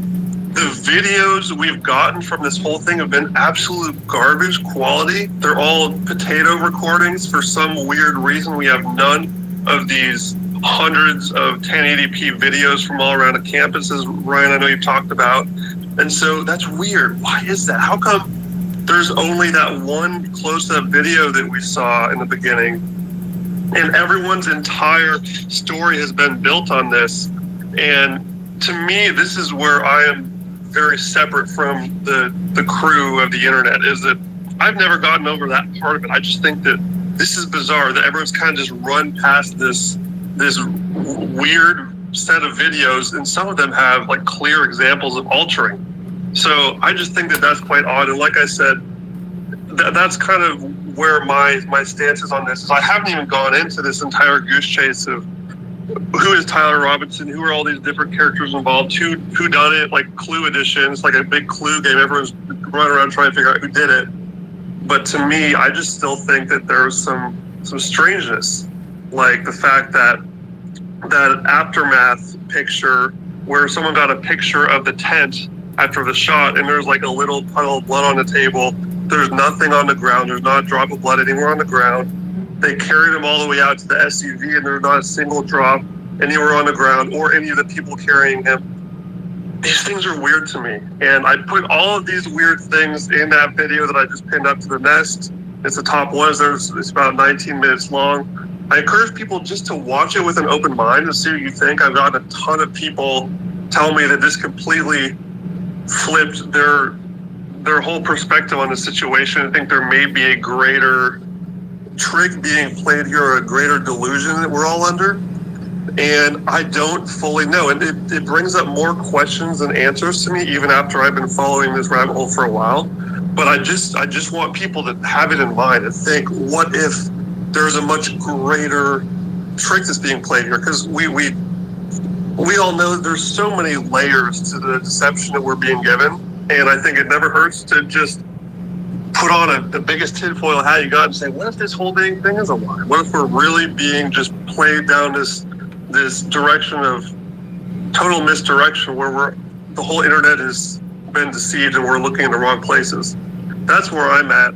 And I just encourage people to watch that video. I put it up on here on Twitter, and there's a Rumble link there as well that a lot of people have been sharing around. It's got like 40,000 views or something on Rumble. A bunch of people are sharing it there too, and they think it's weird. So that's kind of where I'm at. I just think that there's some big questions to ask. And Ryan, this may get some people to leave the space, but I'm going to throw it out there. You know which group has been all over this, in my opinion, in the same vein of just looking at the video itself and really picking apart the video, is those flat earthers, dude. Those crazy conspiracy theorist flat earthers. Ryan, our mutual friend, Flat Earth Dave, he's been putting out a bunch of videos that are just going through this and looking at the video evidence itself. You know that guy, right, Ryan? Oh, Dave's my homie, man. That dude bet me $100,000. He begged me to come on my podcast and come into LFA TV, and I just kept being like, bro, I'll go down any conspiracy rabbit hole with you, but I'm not going down the flat earth. And he said, no. And this was when Bitcoin was $33,000. Like months later, after begging me, he's like, hey man, I heard you're into Bitcoin. I started doing a couple of Bitcoin podcasts or something. And I'm like, yeah, man, I'm a Bitcoin maximalist. I keep 100% of my wealth in Bitcoin. He's like, all right, how about this? He goes, I will give you $100,000, 3 Bitcoin, if you can bring me on your show and just prove one fact, just one, about what they taught you in school. He goes, but I got my green screen behind me. You have to give me the time to rebuttal and bring up the proof and evidence. So when you ask a question, you got to give me the time to pull up the videos and show you and teach you. Hey, dude, I went for like an hour straight before I was just like, what the fuck just happened? And after that, I was just like, okay, bro, give me the download. Like, where are we going with this? Fill me in. And he just hit me, dude, for 2-3 hours. The video's over my Rumble channel. And after 3 hours, I was like, I don't know what the fuck the world is, but I know whatever the fuck they taught us in school, that shit ain't the truth. Like, water doesn't bend around a ball. And like, you start putting those things together and you just go, holy shit, everything they told us, NASA, the founders are fucking Nazi, or are basically Jews, everything. It's just, NASA is a giant money laundering. I'm like, and you start thinking like, okay, just for everybody in the crazy audience who thinks I'm fucking crazy, okay, think about this one, right? You're thinking about a solar eclipse, okay? And I go, how many times have countries been to the moon? And not just like the US, right? You got multiple countries, 3 countries in the last 2 years, and it might be 3 now, but we'll just go 2 years have been to have went and landed on the moon, all right? And I go, how many solar eclipses have we had? And they go, well, 3 in that same period of time. And I go, so you mean to tell me that 3 different countries have went to the moon and not one fucking scientist was like, hey, maybe we should set a camera up here to film what a solar eclipse looks like from the moon? And you go, oh yeah, that's like, you start to think that one through, that just that one thought alone, and you go, why, that'd be like the biggest like technology or, geographical discovery of the century, the eons, we to film a solar eclipse from the moon. Like, how cool would that be? The moon blocks out the sun and you're gonna film it? And then you go, why the hell wouldn't they? We got all these spaceships going out there and nobody has ever given us a video of fucking the solar eclipse from space, but we see everything else. And then you start going, okay, well, how does water bend around a ball? And then you go down a really dark rabbit hole. And I highly suggest just watching the documentary Level with me. Give yourself an open mind after everything that you've learned over the last couple of weeks. And I guarantee you, in a couple of videos and a couple times with Flat Earth Dave, man, and a couple of his podcasts, and you're just going to go, fuck, dude, I don't know what the hell is going on. I don't know what reality is even more. That's why when I put out my videos, I'm like, I'm somewhere between this is a flat, like the earth is flat and we live in a simulation. Like, I don't know what the hell just happened, but like then you start going down. That's why I'm so bummed out that Destiny left, because she was going to go into Erica Kirk, and that rabbit hole really starts to make you go, wait, there are just way too many similarities. You've been into the music videos where she's in a music video with this brand named, I forget the Emerson Drive, and she's in the video with a dude named Tyler, and it's like Tyler Robin or something like that, was the son's. She had fun shooting with Tyler, she said in the comments. Yeah, I had fun shooting with Tyler, and when they're zip lining down the zip line in Las Vegas on Fremont Street, in the background it says 910. And I was just on David Nino's podcast right before I started this space, and I showed him that, and he's like, dude, is this just like a glitch in the Matrix? Like, that's 13 years ago. There's no way that they predicted and planned this out and it all revolved around that one video. And I'm like, no, you see, that's got to be a glitch in the Matrix, right? I'm like, I think so. Like, there's just no way. And you start digging into her past. I know, Ian Malcolm, do you want to jump in here and go down the Erica Kirk rabbit hole? We got about another 20. Hey, Tyler was supposed to be in here too. We were going to have Tyler and Ava listening to this whole space and running Tyler's AI here. That's what we normally do in the half hour, but Tyler disappeared on us. So you want to jump in the Erica Kirk stuff, and then we'll go take some hands in the last 10, 15 minutes? Hey, Ryan, can I ask one question for you? And then I want to drop down. Yep. I just checked it. I might have missed this because I've been trying to jump back in and out throughout the day while I'm traveling. And I heard that there was an autopsy done. I don't know if that's been verified. And I just checked on Grok. The name of the person that it was, it is Dr. Deidre Amaro, Utah's chief medical examiner responsible for homicide autopsies statewide, including Charlie Kirk's in Utah County on September 10th. Don't know if that's verified or not, but I wanted to just get that out, ask you guys that, and if you need, drop me, feel free. Thanks, brother. Last I heard is we got the police scanner call where Erica. Yeah, you gotta put your mic on mute, brother. Yeah, I am. I'm trying to get to that page. I will. Erica, so I guess Erica was on her way to the hospital, and I assume that would have been when JD Vance was there because they left with, if I'm not mistaken, and took the body right onto Air Force 2.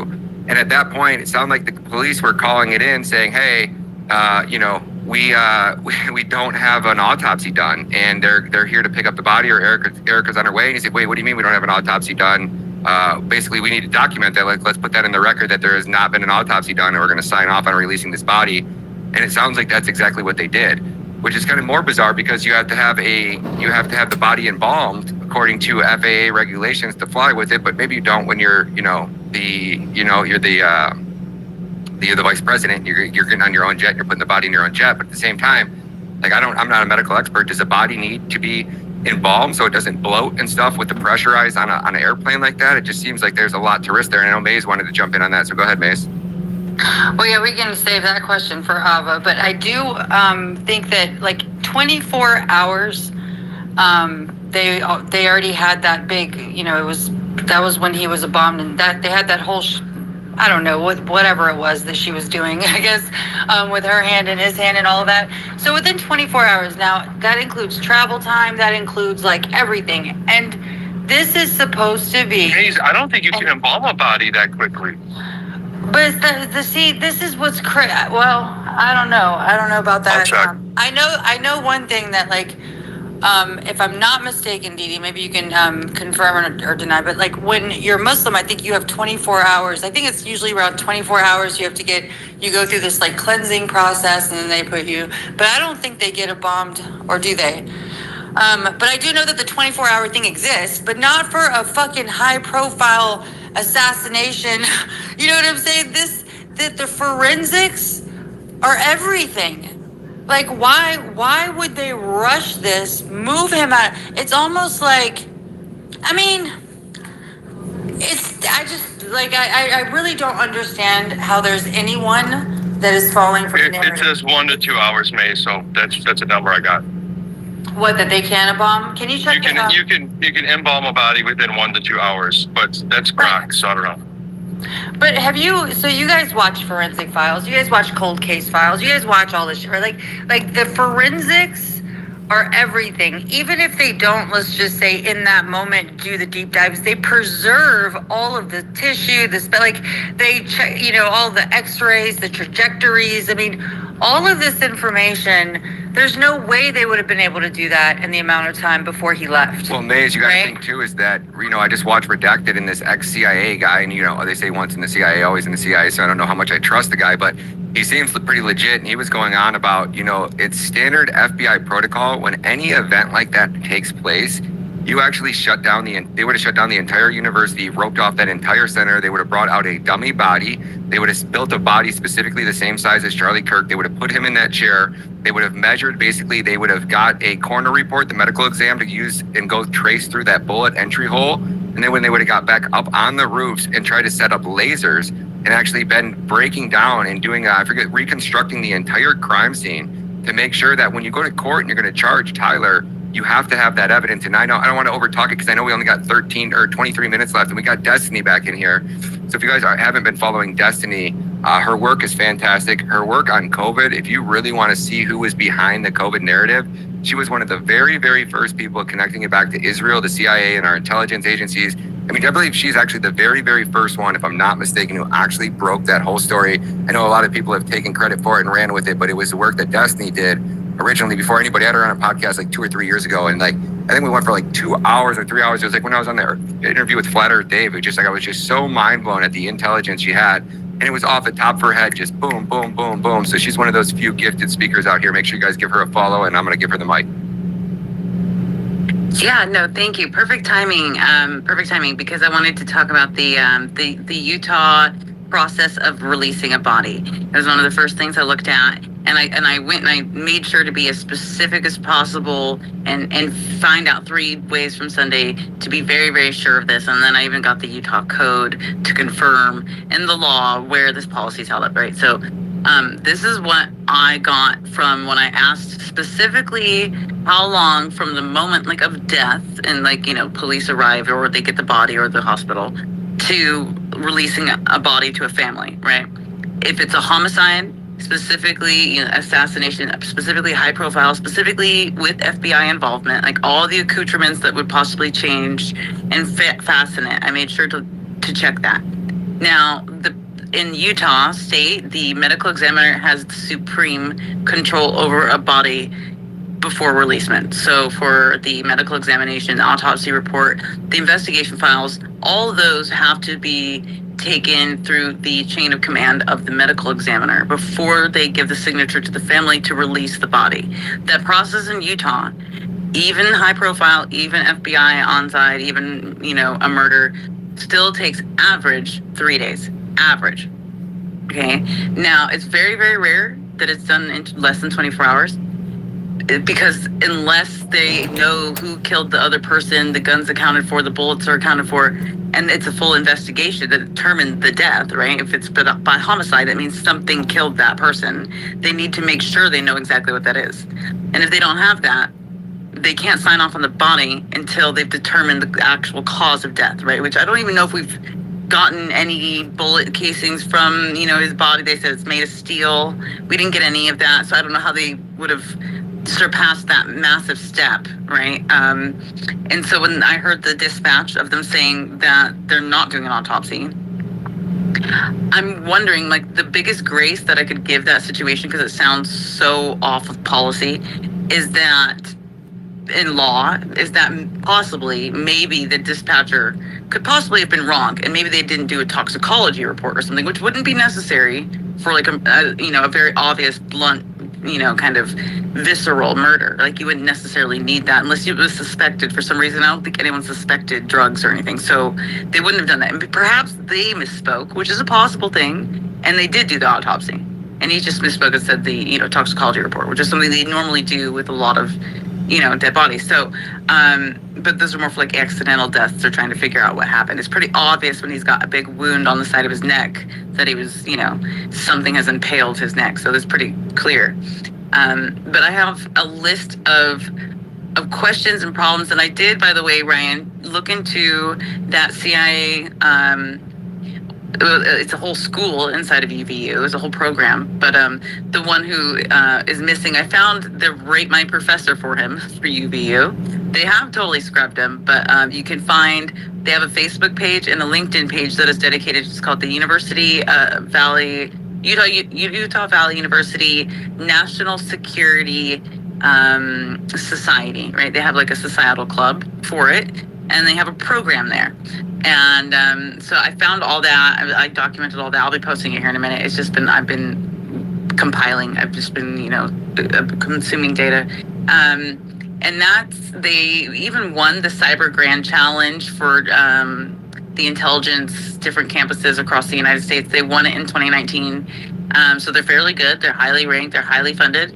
And the guy, his name is Vogel, one of the main professors in that program at UVU, who is with the needs guy, the Rusty Needs, who he's under him in terms of like whose hierarchy. The other guy has tenure. Vogel has tenure. He also worked for the Pentagon for 14 years. He also worked directly as the deputy director for the Department of Defense. So he was like, you know, not direct cabinet, but secondary cabinet. He'd be the deputy to a cabinet member. That would have been in 2014 through 17.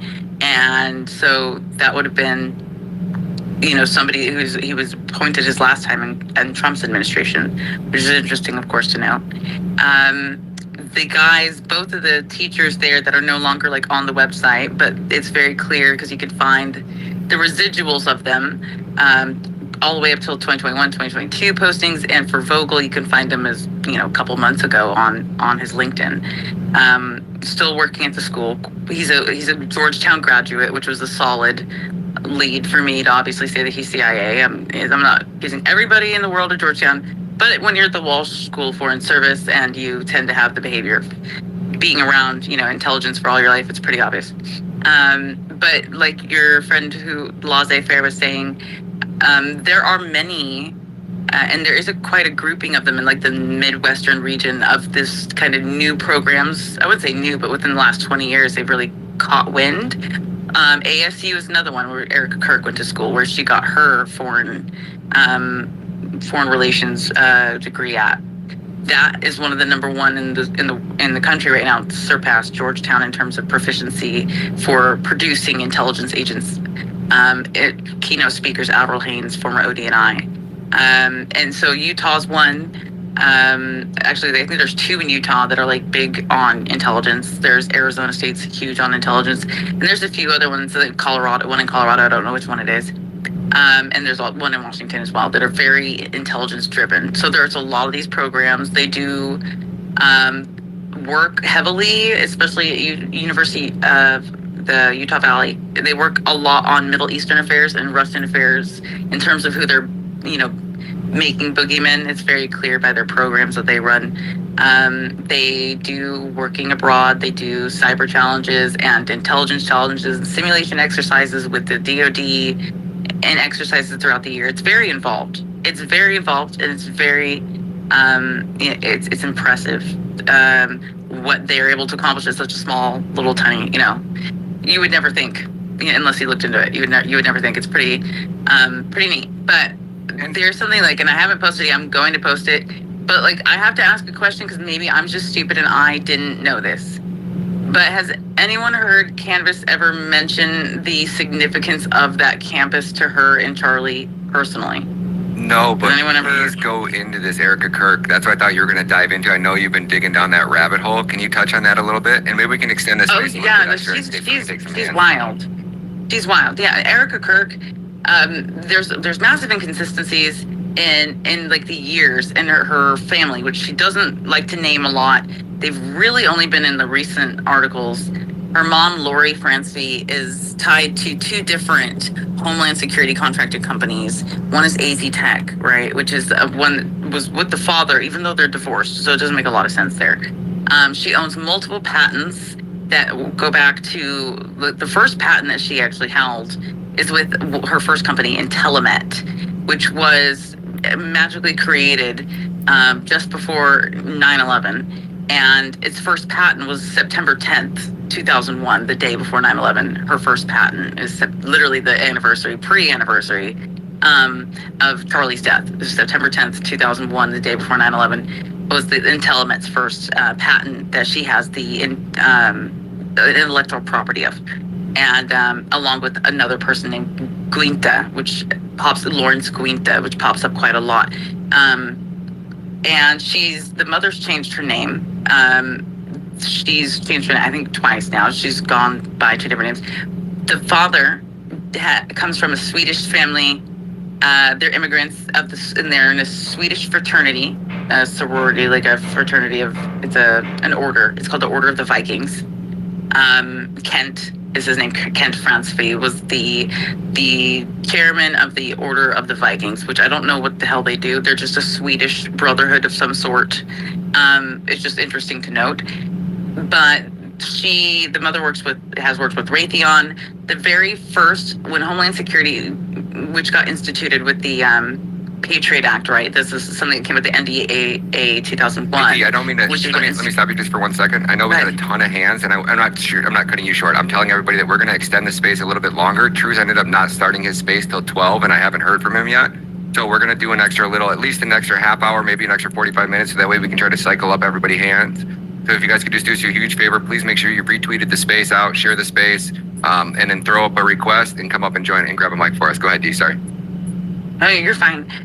So the first Homeland Security got started in 2001 NDAA, right? It didn't really get off the ground for a year. They had to reabsorb agents from other departments to kind of fill it in. It was a new agency at the time, and they held their very first expo, and it was called Intelexpo. I think it was just called Intelexpo by Homeland Security, and it invited the top 100 strongest assets to what would become the military-industrial complex. This is where it got really its footing when it comes to like Raytheon and Honeywell and Boeing and all these other companies and tech companies that were like precursors essentially to what Palantir later would become. Whole bunch of these very, you know, just either they're all In-Q-Tel created fucking, you know, companies, and they're all deeply embedded in filling their pockets, and it's a bunch of crap, all of it. It's like Five Eyes nonsense. And she was one of the very first vendors at the first Homeland Security Intel Expo, alongside the United States Israel Defense, which was also a partner in that as well. So the mother has ties to the Israel Defense through the Raytheon projects, through Intelemet that they worked with Homeland Security. That's provable. The father, I haven't seen the father's records, but other people have shown me that they have records of this, that he's worked with Raytheon through their Israel department, which wouldn't surprise me. They both have longstanding patents, and they're just rich in this. I mean, the mother owns, I think, 3 companies on record. Erica is weird, though. She's got a weird history of herself, like having her own 501c3 at the age of 17. She, you know, toured through Europe and Romania with those orphanage, which is later accused of child trafficking. It's a big mess. It's a big mess, and none of it makes a lot of sense. And then she, of course, you know, was in a dating show within weeks before she met Charlie and fell in love, apparently. So, like, you know, it's just strange. And yeah, her suit, by the way, at that memorial was a $6,040 Dolce & Gabbana brocade jacquard suit. And it's quite luxurious. That it's just nice, because the coffin probably cost less than that. Desi, you kind of sound jelly about that suit. I'm not saying, I'm just saying. I'm so fucking jealous. Did you see She it? brought it up Did this you morning. see it? I want it. Mace, this is the second time I've heard her mention it in a space, and she even made like 2 posts about You know it. me too She's well. like, this fucking bitch. She's fucking badass. and it looks great. I'm fucking jealous. I was okay? like, but how do you know how much your suit costs? She's like, the buttons, of course. I'm like, oh. Wait, but it's not. But I'm so glad that she even brought it up, because I don't know, guys. Like, my mom, we lost my dad like 3 years ago, right? And my mom like just took off black. She just took off black. And I'm gonna tell you right now, she definitely didn't take off black a day or 2 or a week after he died. So when I saw her in that white suit, because white usually symbolizes marriage and happiness and different kinds of occasions, right? Like, white for me was just a very odd choice, like almost like a rebirth. That's how I took the Charlie Kirk Memorial. Like, was like a rebirth, rebranding of Erica Kirk. That's what freaked me out. I might be a little jealous too. I'm not gonna lie. No. I think you're absolutely right. The tone was not correct. Jonathan, we got a lot of hands we got to get to, brother. So throw up a hand and let's go to some of these hands. These people have been waiting for literally been in here. I can drop down if you need space. No, you're good, D. We just want to go through hands. So throw up your guys' hands and let's get. These guys have been waiting for literally 3 hours now. So I want to make sure we give them time. Yeah, Dr. Kirk has been up here, I think, since the beginning. So I just wanted to say hi to him and welcome him, and congrats to him. I heard the great news about your case. I remember back when I first met you. Oh my gosh, it's been such a long time, a long journey. So first and foremost, welcome. And yeah, get in there. What's your take on all this? Maze, real quick, can I just cut in and ask Destiny something for 2 seconds? Yes. Or Hebrew Oh has no! replaced French as the language of. Oh fuck! I hit the damn. I don't know where we were at, y'all. Son of a bitch. Before 9/11, and its first patent was September 10th, 2001, the day before 9/11. Her first patent is literally the anniversary, pre-anniversary. They misspoke, which is sorry, guys. I fucked up. Through that bullet entry hole, and then when they would have got back up on the roofs and tried to set up lasers, and actually been breaking down and doing, reconstructing the entire crime scene to make sure that when you go. Bad for your editors, dude. I was like, they've got so much to clip here. I feel so bad for editors. Radical leftists, like this kid, Robinson, and even supporting Bill Ackman, who is. To give my little 2 cents worth. I know Phil Lyman personally, and again, biased or not biased. He was there for me throughout my case. He's Thanks. Back it up a little. You guys can hang tight. In the meantime, guys, I hope you're enjoying this space. Please hit to tell you the difference between Bibles like you did last time. Anyway, go ahead, Dr. Moore. All right, this is about where we were. I'm sorry, guys. Uh-oh. Can you guys hear him? No. I can't. Doctor, can we Kirk, you got to jump out and jump back in. Hold on, let me move him down really quickly. I mean, he's been waiting so long that I'm going to get him back up here just as quickly. You guys can hang tight. In the meantime, guys, I hope you're enjoying this space. Please hit that little plus sign, repost the space. It's recorded, so your followers can still listen in. Dr. Kirk, let's do a mic check. All right, can you guys hear me now? Yes, sir. How are you? Hey, Maze, hey, how are you? It's been a while. Thank you for the good wishes and the well wishes. Thanks for everything that you did and everybody here has done that knows about my case. I really appreciate that. I see a lot of people here. Ryan, thanks for having me. Hey, really quick, listen, I agree with everything that's been here. I really enjoyed the conversation that I think Sam talked about early, and then certainly what Ian was saying. So thanks for everything.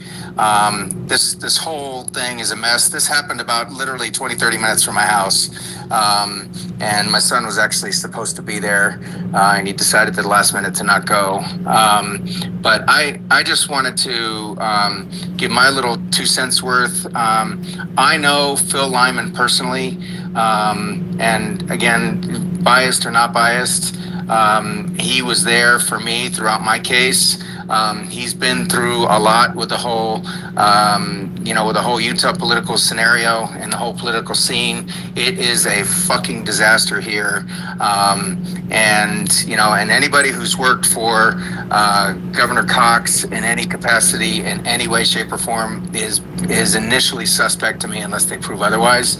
So I don't have any personal knowledge of any of the stuff that happened. I'm just, telling everybody here that Phil Lyman is a stand-up guy as far as I know. He's been there for me. He showed up at every single one of my hearings. He showed up for my trial. He's, done everything there. He's been in trouble himself with the government, and there's nothing and no reason why he would have anything to do that would be counter to trying to find out anything and everything about this whole scenario here in terms of trying to find the truth. So that's all I got to say. I appreciate you guys, everybody here, having me up. Ryan, it's great meeting you. Love what you're doing and all this. So I'm good to go. Thanks, guys. You're the best.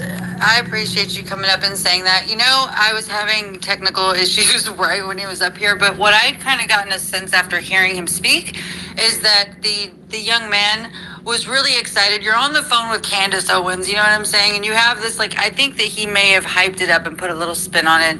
I don't know the kid, but just from listening to Phil speak, that's...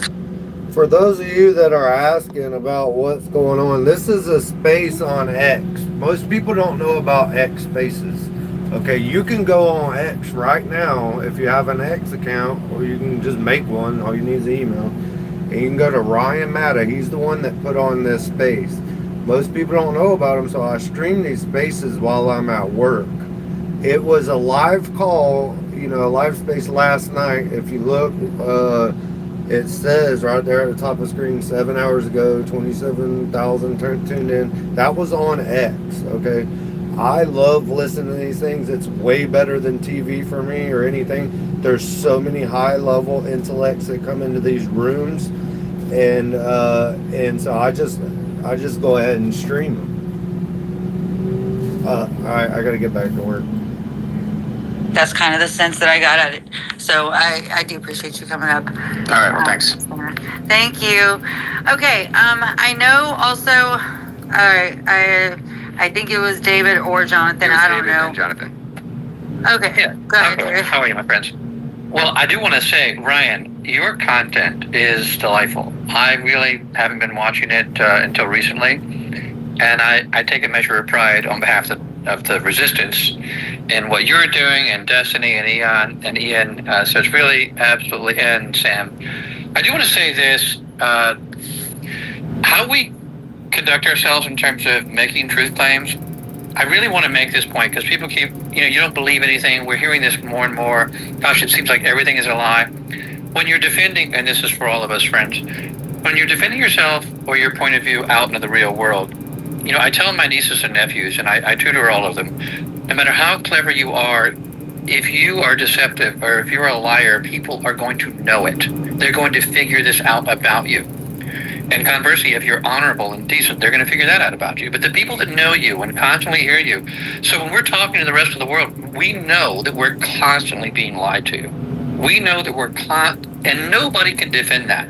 That very, very broad point, the critical thinking that's involved in what you're doing, Ryan, it reminds me a little of Ian Carroll. I love this way of talking. And I can punch holes in it if you're not doing it right. I can say, well, wait, that's dogmatic, but you're not, but you are doing it right. And the second point that I want to make as far as how we defend ourselves out in the real world, how we really take this mainstream, because my friends, we are going to win, is the base level that you have to require of your opponent who's making a case is for them to have the pleasure of agreeing with themselves. And the contradictions that are, whether it be the Epstein thing or whether it be the Charlie Kirk thing, the contradictions it is so rife, the narrative is so rife with contradictions that they positively insist upon more investigation, and the only people that are doing it are the alternative media. So I just want everybody to be proud of it. You don't have to sort of hide or be bashful about it. The mindless credulity of anybody who believes the current narratives right now, and especially when they're inconsistent after all of the COVID lies and everything else, you simply are blue-pilled for life if you're buying this. So just want to sort of reorient people for how to have that discussion out in their real lives to head us to the next step of going mainstream. Just wanted to make that point. So how do you have this discussion in real life? You know what this reminds, like right now, it's delightful to see people waking up. It really truly is. I was talking to Ryan about this the other day. People really are just approaching these things differently, asking a lot of questions. But like, I guess maybe the old timers like us, it's almost like going to an all you can eat buffet. Everything's piling up, and it's every crisis, every big psyop. I mean, it's like we know how corrupt and how much they lie. I mean, it's gotten to the point now that the lies are so, what's the word? I mean, it's almost insulting. It's just terrible.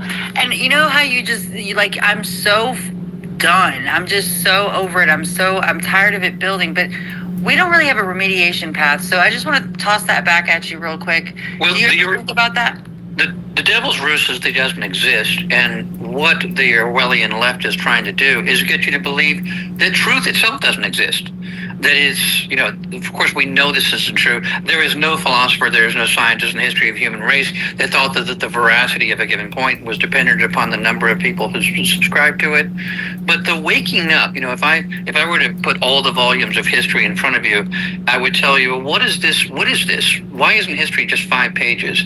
Because it's really just an evolution of consciousness. Every invention, everything, it's an evolution of thinking. And the bullshit will last sometimes for 500 or 1,000 years, a lie.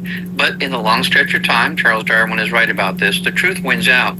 Notice that there are no ideologies at play here. It's not really Christian versus Muslim. It's not really left versus right. Right. That's why when you said that, I was like, what? Yeah. Orwellian left. We're way behind. Right. This is why people almost always on X use the term Hegelian dialectic wrong.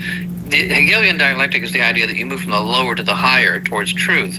And the problem is with the left is it requires falsity to be almost spoken in a vacuum, which is why indoctrination camps are actual camps. Because the truth spoken once can shatter a lie spoken but 1,000 times. And when we see the work, for instance, getting back to Ian and Sam and Michael and Destiny, when we see their work, it at least conveys a question. And when the people that don't want you to ask the question, there is just a basic sensibility in the souls of humans where they realize, well, wait a second now, if I'm being told not to look at this, don't look at the hot girl, don't look at the pretty subject, you're going to look at that. And this is how the falsity evaporates. So I'm telling you, this is why I tell people in a long stretch of time, we are going to win this.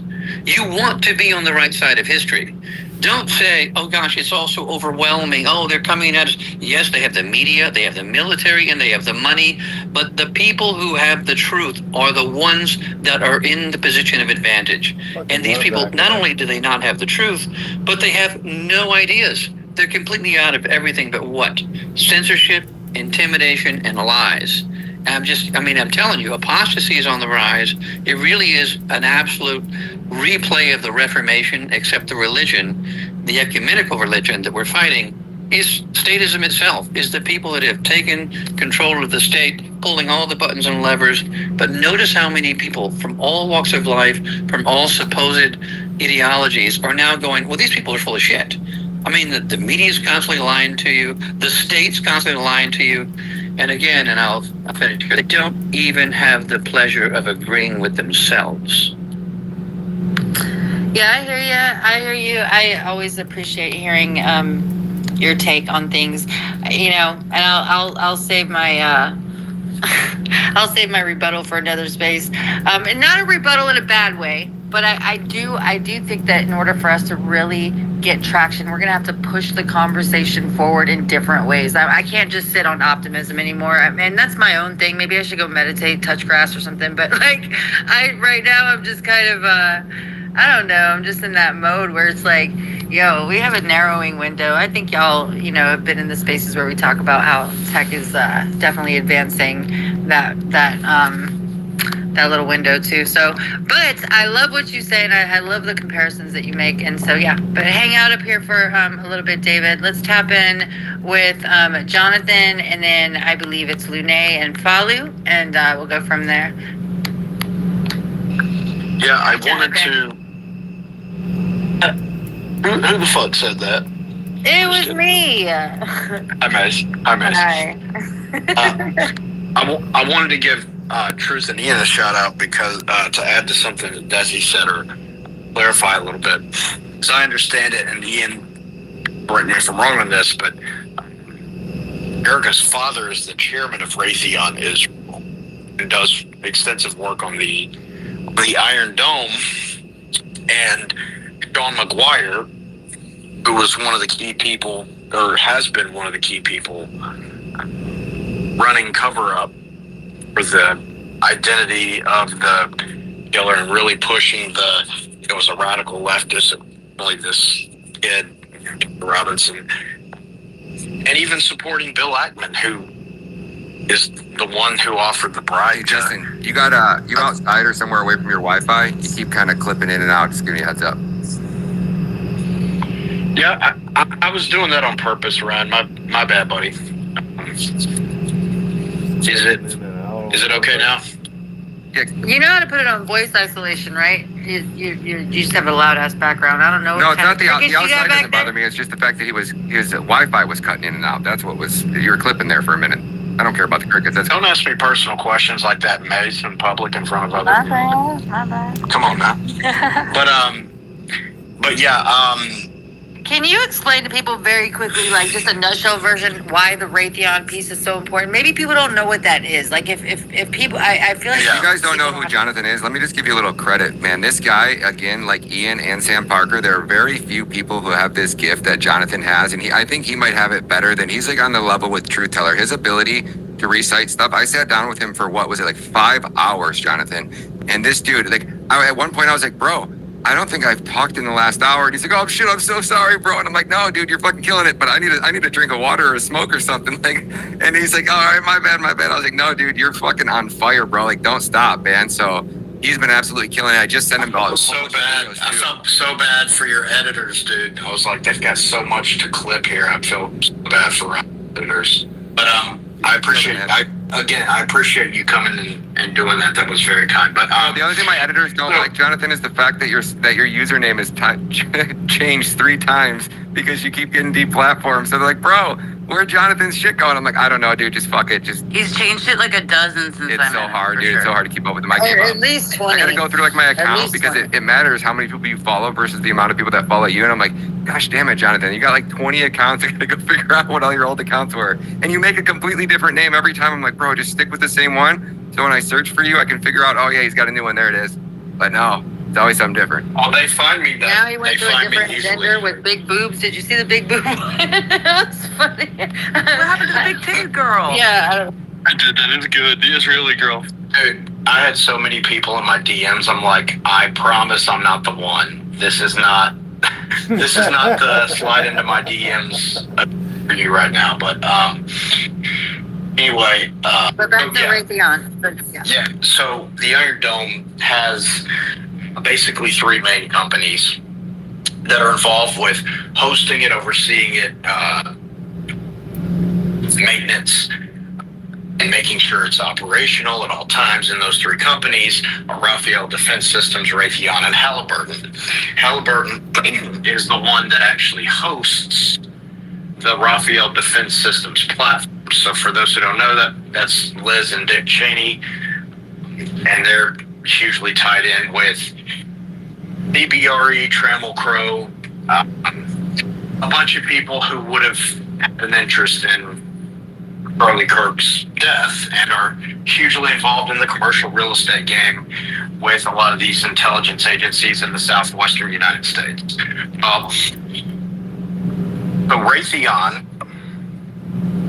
the thing that's really interesting about this as it relates to Sean McGuire and Bill.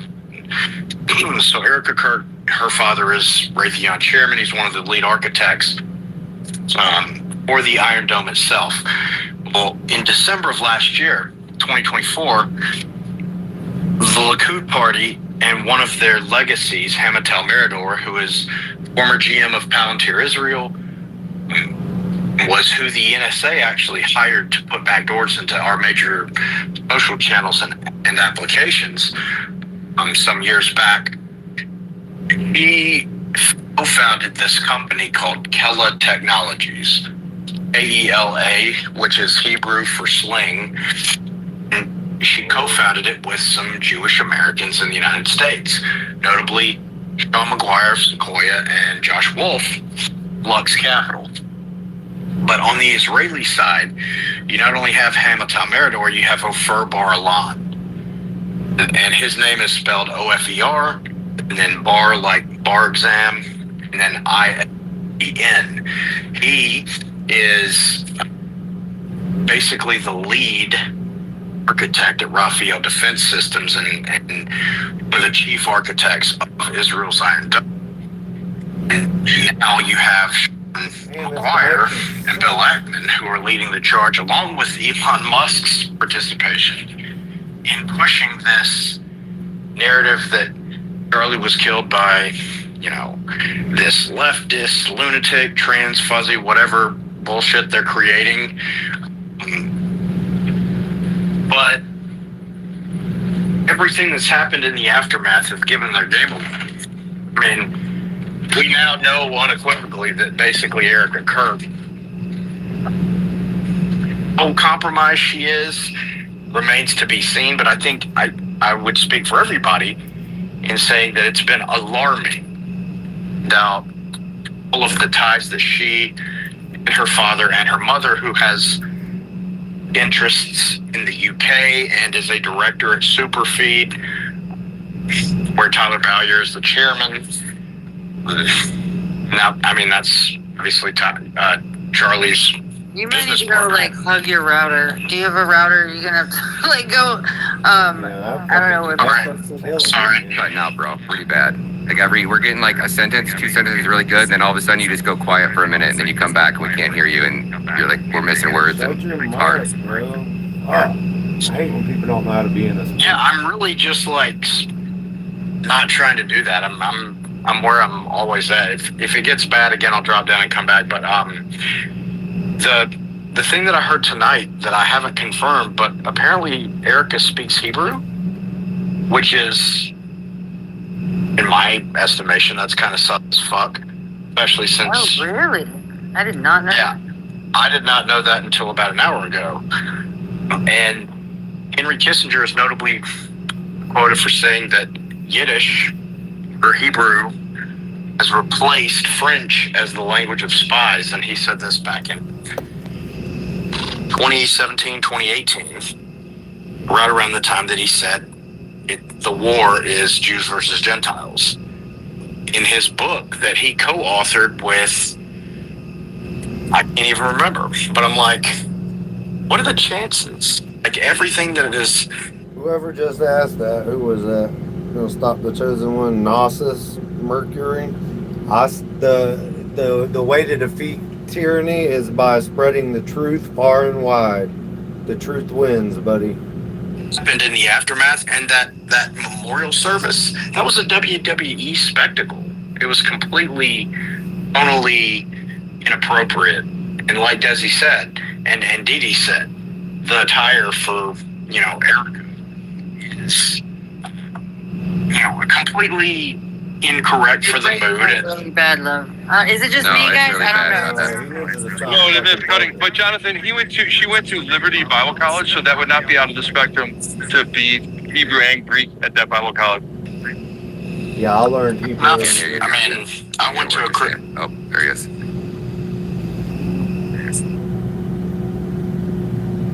What are we doing, guys? I don't know what happened. Where'd you go? Sounds like he dropped down and came back. We lost him further. All right, we gotta Okay, cycle some well, people. If you yeah, guys have we'll already come back. spoke, we're gonna cycle you down, and we're gonna go to the hands. Lune, you want to jump in there while Jonathan's coming back real quick? I know we got 20 people, and I told them we were gonna keep this open, so we're gonna try to cycle through as many hands. If you guys have already spoke, we're gonna cycle you down and bring up some new guests. And guys, keep in mind, to keep the energy up and to allow it to flow. Like if it kind of just sticks somewhere for too long, then it just kind of sucks the energy out the room. So keep it tight, keep it short, or just, you know what I mean? Just not too long, and then we can keep it flowing. Go ahead, girl.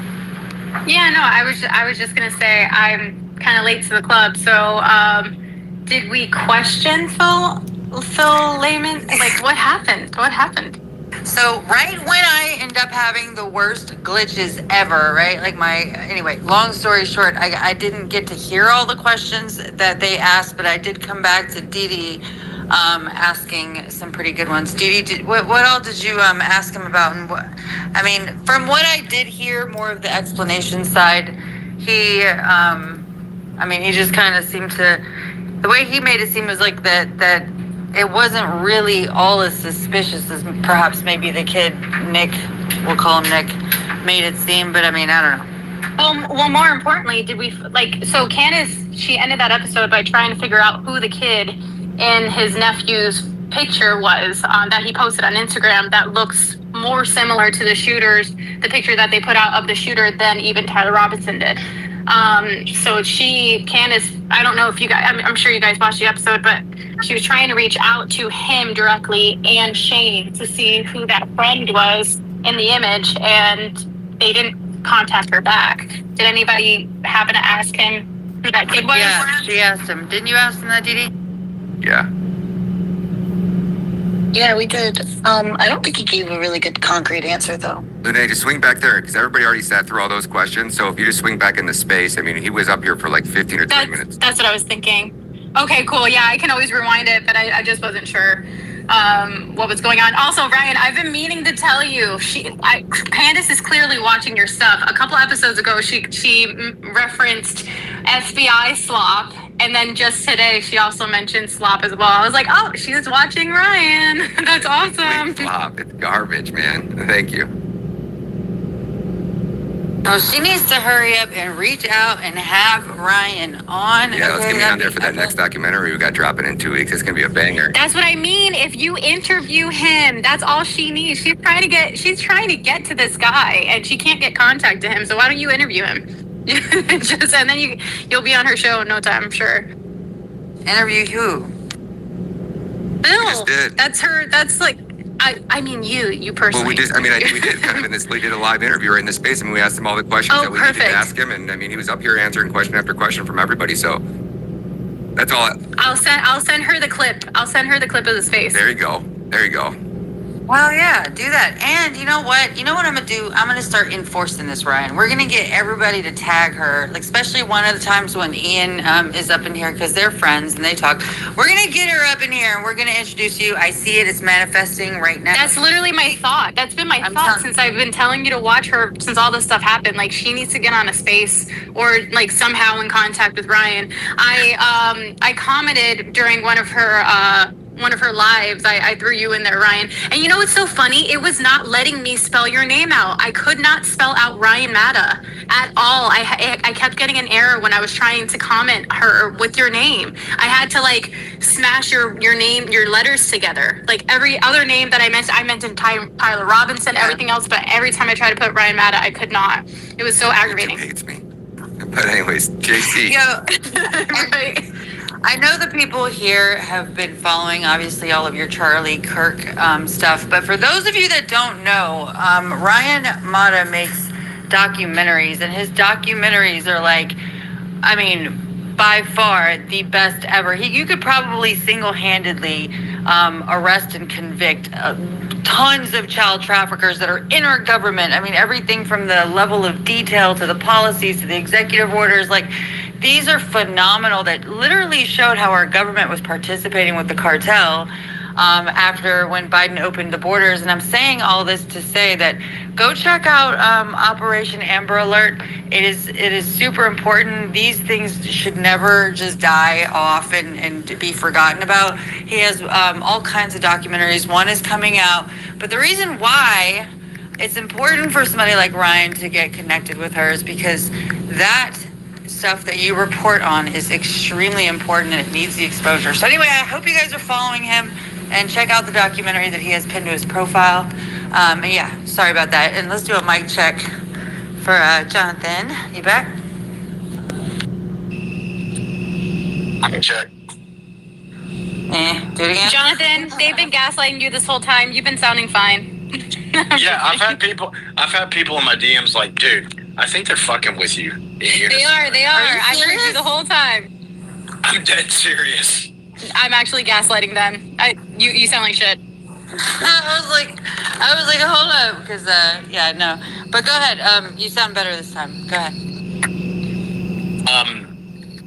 So yeah, I think that we would all agree that the connections that Erica has are alarming, to say the least. And the official narrative is obviously not what actually happened. And Tyler Robinson didn't go recruit Michael Mallinson and George Sten and Zachary Qureshi to go be decoys on his own and plant them in the crowd. That's like textbook 101 intelligence or paramilitary operation all day long. And George Zinn, you can see on video, he stands up before anybody else. It's very brief, but he stands up before anybody else and starts creating that whole fucking I did it distraction. This was clearly, overwhelmingly, an intelligence or paramilitary operation. And it just so happens that the people who have gained the most from it are the people who had custody over the environment. You know, and were involved and were responsible for maintaining a secure perimeter around Charlie. And, you know, they say violence isn't the answer, but it sure as fuck is super convenient that now we've got Brylan, who gives a fuck, whatever Diet Mitt Romney's nephew is, that came out of fucking nowhere and now is broadcasting from private jets, pretending like he's filling auditoriums. And it's like, yeah, like, I'm pretty sure, like, Ronna McDaniel grew you in a lab. Like, they think that that's the Republican Party that we still want to go. That Republican Party no longer exists. Much to the chagrin of Boston Consulting Group, I regret to inform you, that Republican Party will never exist. And if you keep being adamant about it, the Republican Party will no longer exist. It'll just be basically a bunch of, like, kosher theater on both sides, which isn't too far from what it already is, just tossing money to a bunch of people that nobody except, like, you know, Park Avenue Synagogue goes to the events and basically travels around following the tour buses, astroturfing attendance. But like we can all see, Bibi Netanyahu addressing the UN with like literally nobody in the fucking room. Like nobody is buying their shit anymore. And, you know, it's kind of a shitty situation, but like now that Charlie's out of the way, they get to have TPUSA being run and basically dictated to by Ben Shapiro, Mark Levin, and it's just a fucking disaster. But that's all convenient. And, remember, violence is never the answer, guys. It's always the answer. I know that's right. We're going to go through some of these hands, but I do have 2 other questions for you. One's around, I'll just wait. And so don't go anywhere. Let's tap in with Sam. How are you, Sam? And Edward had his hand up for a long time. I think he got bumped off. Edward, are you here? Yeah, I'm here. Good to speak to you guys. I'm glad we got Edward here because I saw the autopsy post and I was going to reach out to him and DM and be like, hey, where'd you get this info? It's just all public. I mean, the main thing I wanted to also vouch for full Lyman. I mean, I can't say in clear words, Candace has got it completely wrong. And I know this actually person, she got something wrong right at the beginning too. She posted a picture of a guy we knew from the Kirk Moore trial. And was inferring that he maybe was the assassin or had something to do with the assassination. It ended up just being a guy who was at the rally. And I saw the DMs and everything between. I had to physically intervene, like in that situation, to stop her from just harassing this guy. So I can vouch for Phil, though. I can say unequivocally nothing. There's literally a nothing burger in that angle that she's looking at right there. I think that was the entire episode. What about the friend? Yeah, it's nothing. What about all the of friend of it's his nothing. nephew? It's a dead end.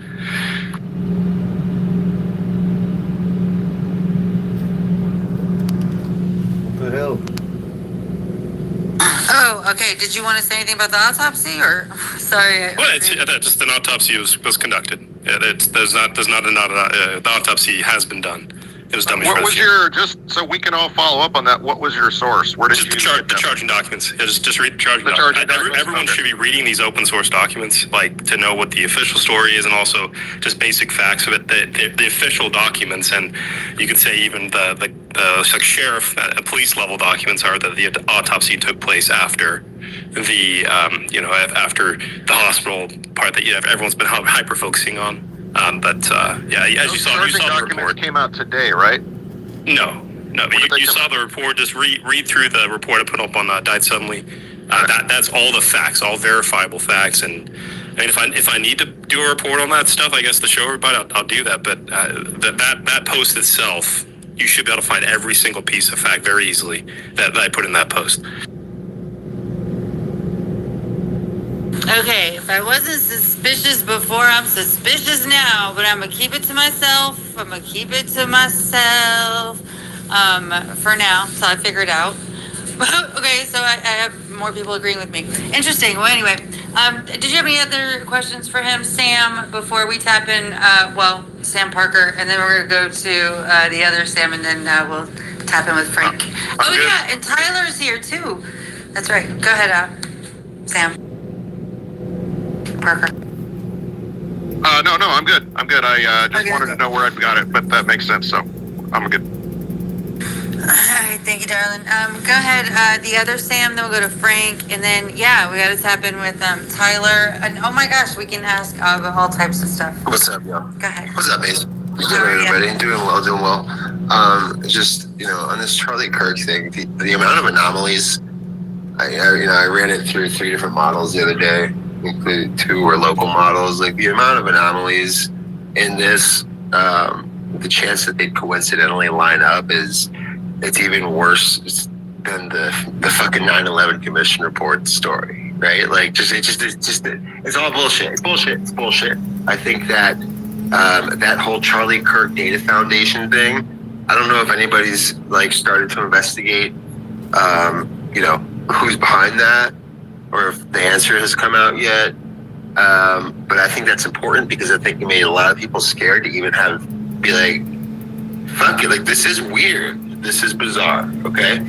I think one of the biggest things that we've gone without discussing collectively, I'm sure Ryan has, this guy's been in every fucking rabbit hole, I love it. I'm sure you guys have, Dee, the fucking Trump AI video. After he was, Trump's address about Charlie Kirk, the day he was assassinated, it is clearly AI. It's almost like Barron, walked into the White House with one of his friends. And he's like, JD, you'd never believe it. Barron showed me this thing called image to video generation. But it's just am I alone on that sentiment that that's important? Because, if it is indeed AI, which all analyses, indicate. Wait, I'm still not following. Which video are you talking about exactly? Trump's Oval Office address, his statement on Charlie Kirk immediately after, right, with all the AI generation artifacts and the disappearing finger. Okay, that's the first thing. I think that is very telling, because that to me feels like, wait, it's a lie. Obviously, the American people expect, a statement, but Trump can't pull it off. So whoever's handling Trump or handling the situation or has him by the balls, like that whole thing was weird. I think we need to, I'm going to personally dive a little deeper into that. But I found out, and I will throw it up at Megatron, it's cool. On September 5th or September 6th, the government freed up a grant that they had locked up, or funding that they locked up to Harvard, being one of the universities. And as I'm sure all you beautiful people know, Harvard is like a fucking spook breeding ground, right? Intel. But it was about holographic technology. And I think that needs to be looked into too. Like, to continue this holographic technology that they had been apparently almost completed. So it's all just bizarre. So these spaces are necessary. Thank you all for the work you do. I love you guys. Thank you. I appreciate you, Sam. And yeah, I need to. Can you send me that holographic thing? Yeah, I didn't. Absolutely, right now. Yeah. Thank you so much. Thank you. Okay. Let's tap in with Frank real quick. Welcome, Frank. Nice to see you up here.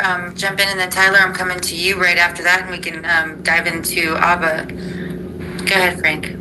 Thank you, Maze. And thanks, Ryan, for hosting the space. Maze, Dee Dee, Destiny, good to see you guys up here. Some good friends up here.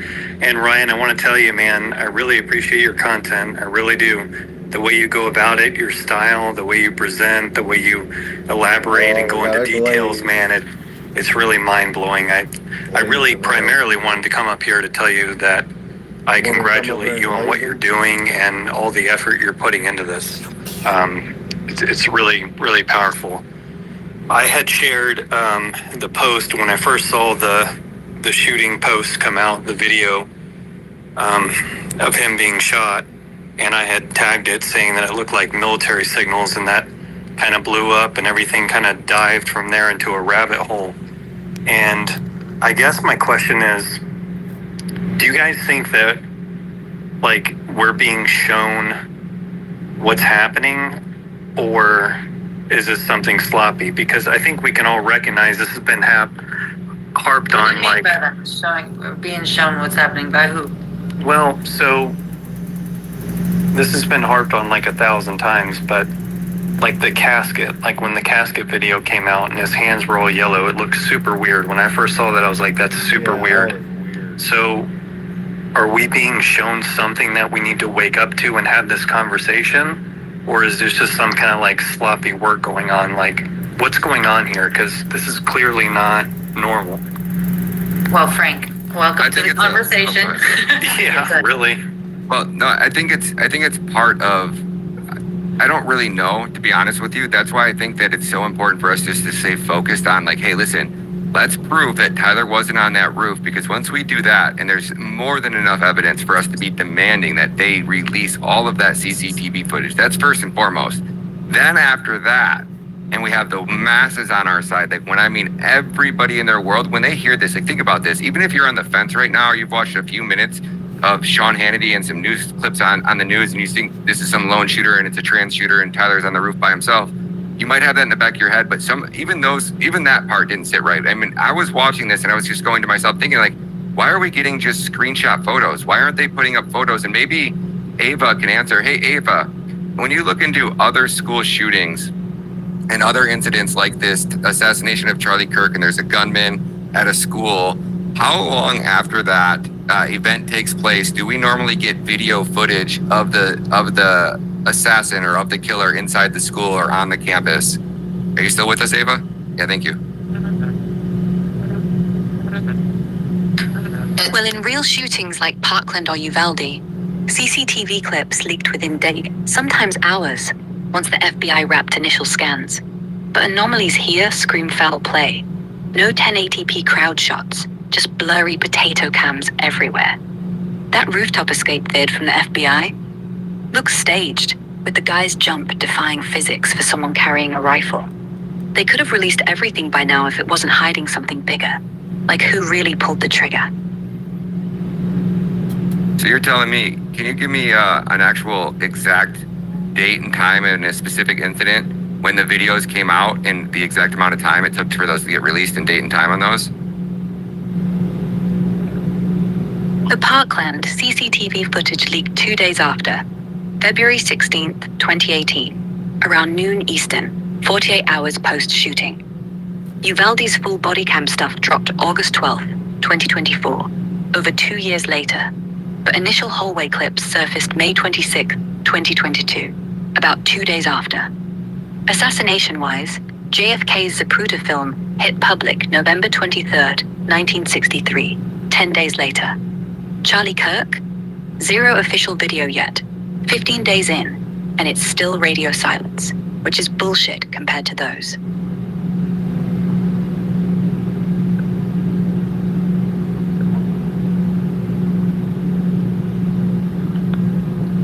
Hopefully that answers your question there, Frank. I don't know where we're headed. Thank you, Ava. We're all set. Thank you, Ava. Okay, so Frank, I think that what I was hearing you ask was kind of more on a general level, like is this really happening? And I don't know, maybe you were asking specifically about the body and whatnot, but I think overall though, yeah, this is it's almost like, even, I know this might sound crazy. Okay, officially Maze is crazy, but sometimes I feel like they do some of this really sketchy shit to give us a lot to ponder about, to like overwhelm us, so we just kind of have our clocks ticking, and that's why I like the idea of just really having the discipline to kind of stay the narrow path. Otherwise, it would just be a lot of busy work and not really getting anywhere, but being able to focus on things that.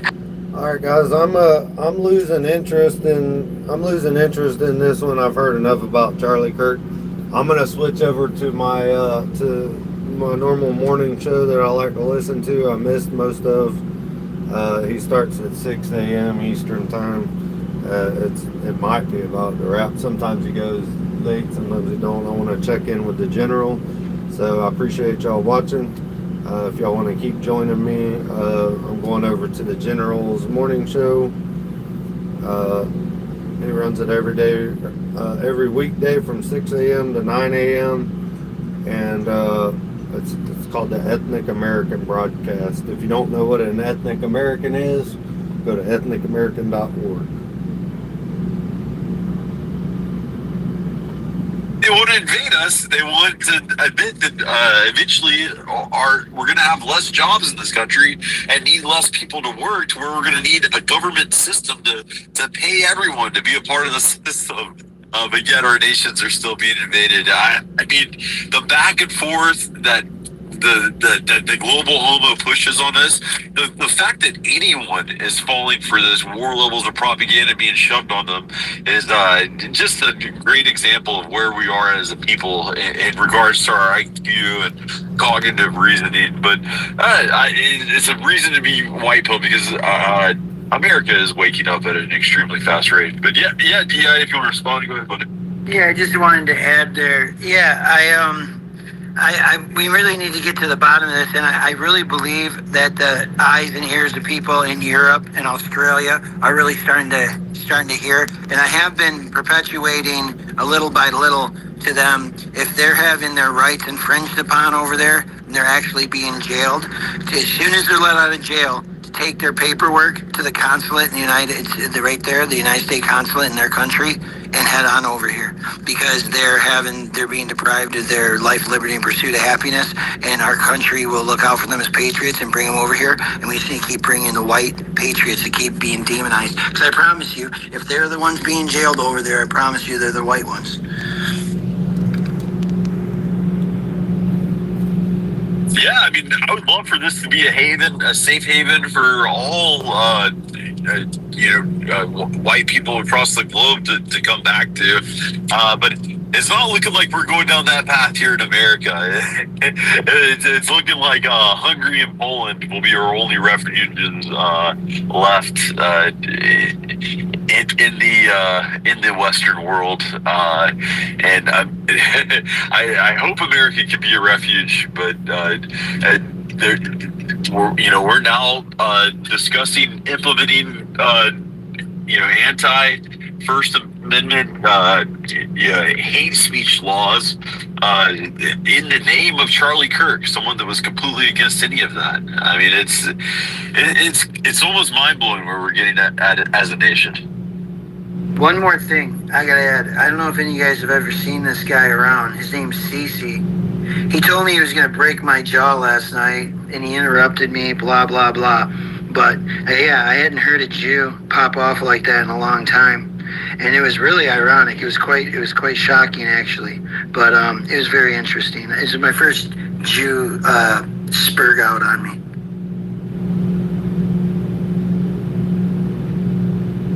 Yeah, you got to be careful hanging out in all those FBA spaces. Yeah, so I have to go in there with an alternate account. But Frank, jump in there, buddy. And then I don't know, General Twitter over there. I have to be away from it. Yeah, hi.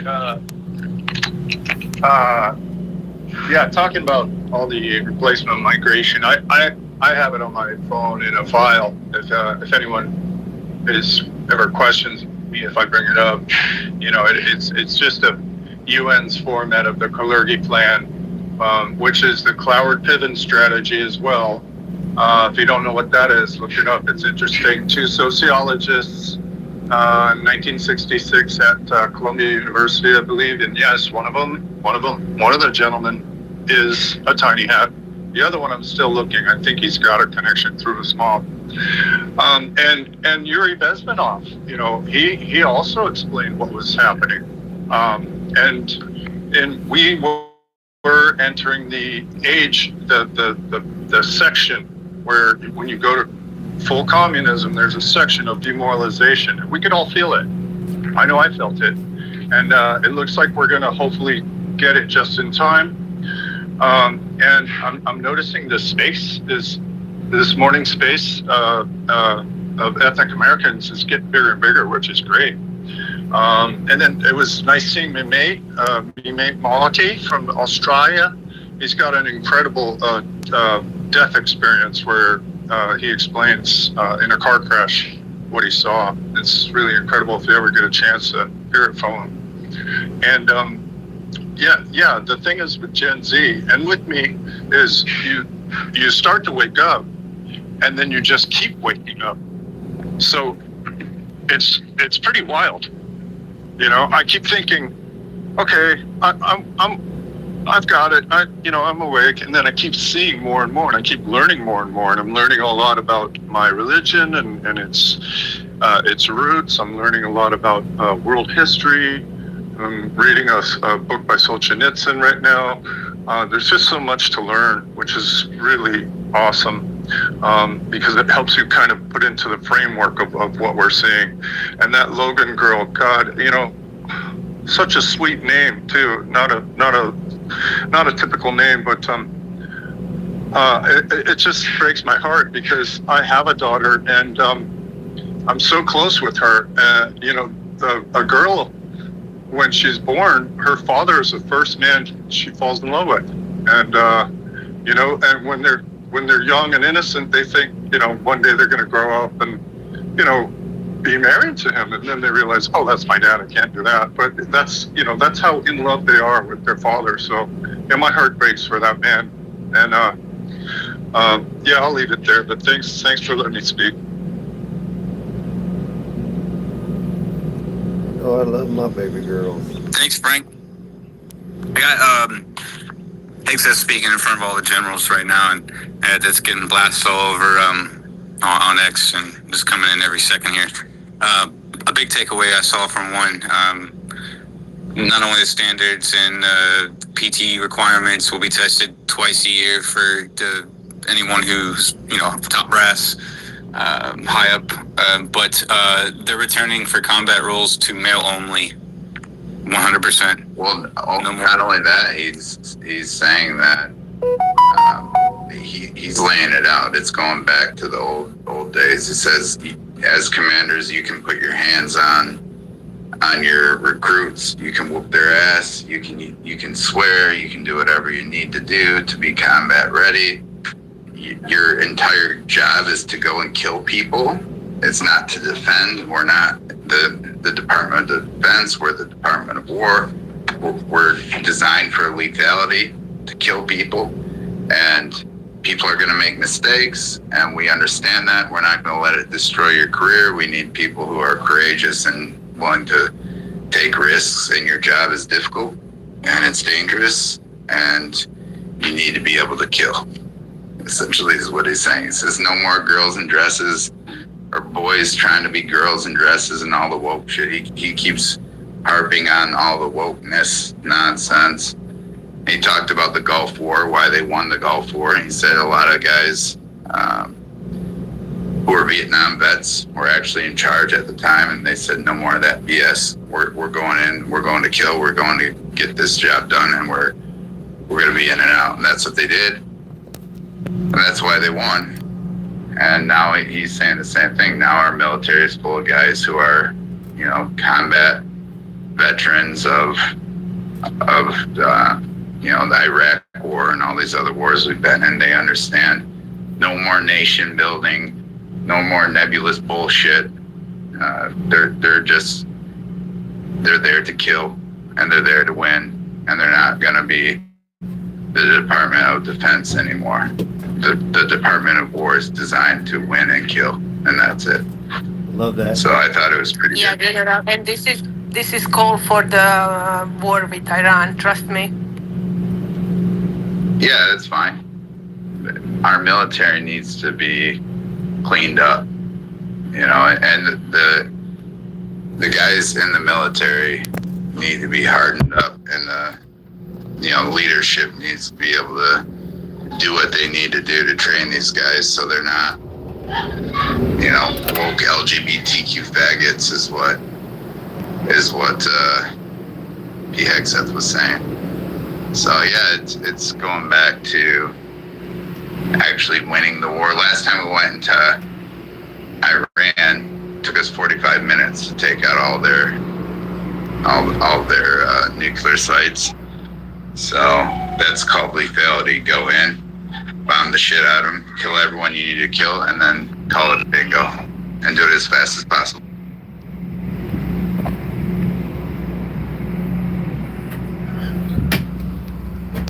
This time will be different, General, because you need boots on the ground to do a regime change in Iran. I sure as hell hope we don't do that shit. Ivy's black-pilled as hell about fucking the Middle East.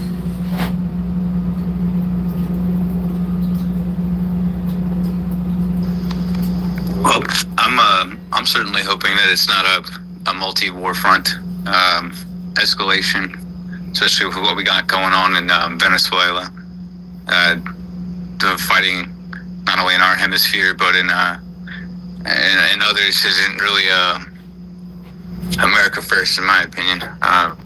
But no, we're gonna have to do what we have to do. It depends if the ceasefire negotiations, I think that BB had with Trump yesterday, actually come to anything, because they already said that, well, if it fails, we're just going to take them out.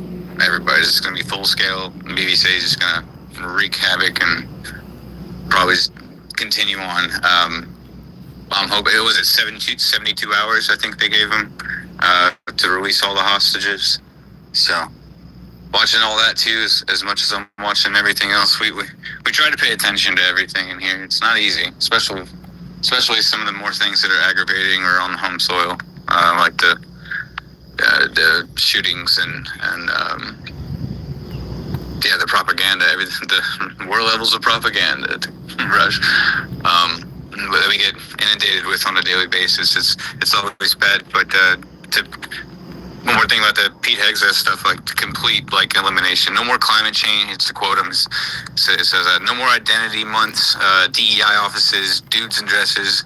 No more climate change worship. No more division, distraction, or gender delusions. It says we are done with that shit. So it's good to see him speaking, and some of the photos of just all the brass sitting in there is it's pretty. It's everybody. It's a big hall. There's a ton of people in there right now, and it looks like they're getting a good point across. And to me, the all men combat thing is a big deal too. That's a big one. But yeah, I'll land it there.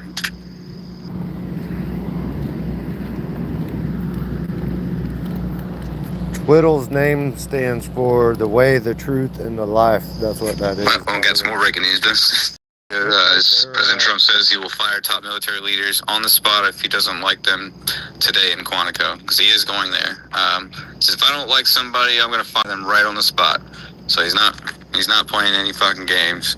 Sorry, he's not. It looks like they're winding down the space. He usually shuts it down around 9 o'clock in the morning. I got some stuff I got to go get to. I want to have my phone on me, and it's going to be loud. So I appreciate y'all hanging out with me. I do these spaces sometimes multiple times a day, certainly every morning. And I usually try to find one real good one, like the one earlier that had a lot of people, a lot of like popular people or whatever. But I also always stream general space, or at least part of it, because I really believe in the ethnic American project. I believe that Americans have to take back their identity, and it's been stripped from us, and it's a tragedy, and it's the highest form of racism to steal our identity from us. And so that's what the project's about. But, y'all have a good day. I appreciate y'all tuning in, and we'll see y'all next time.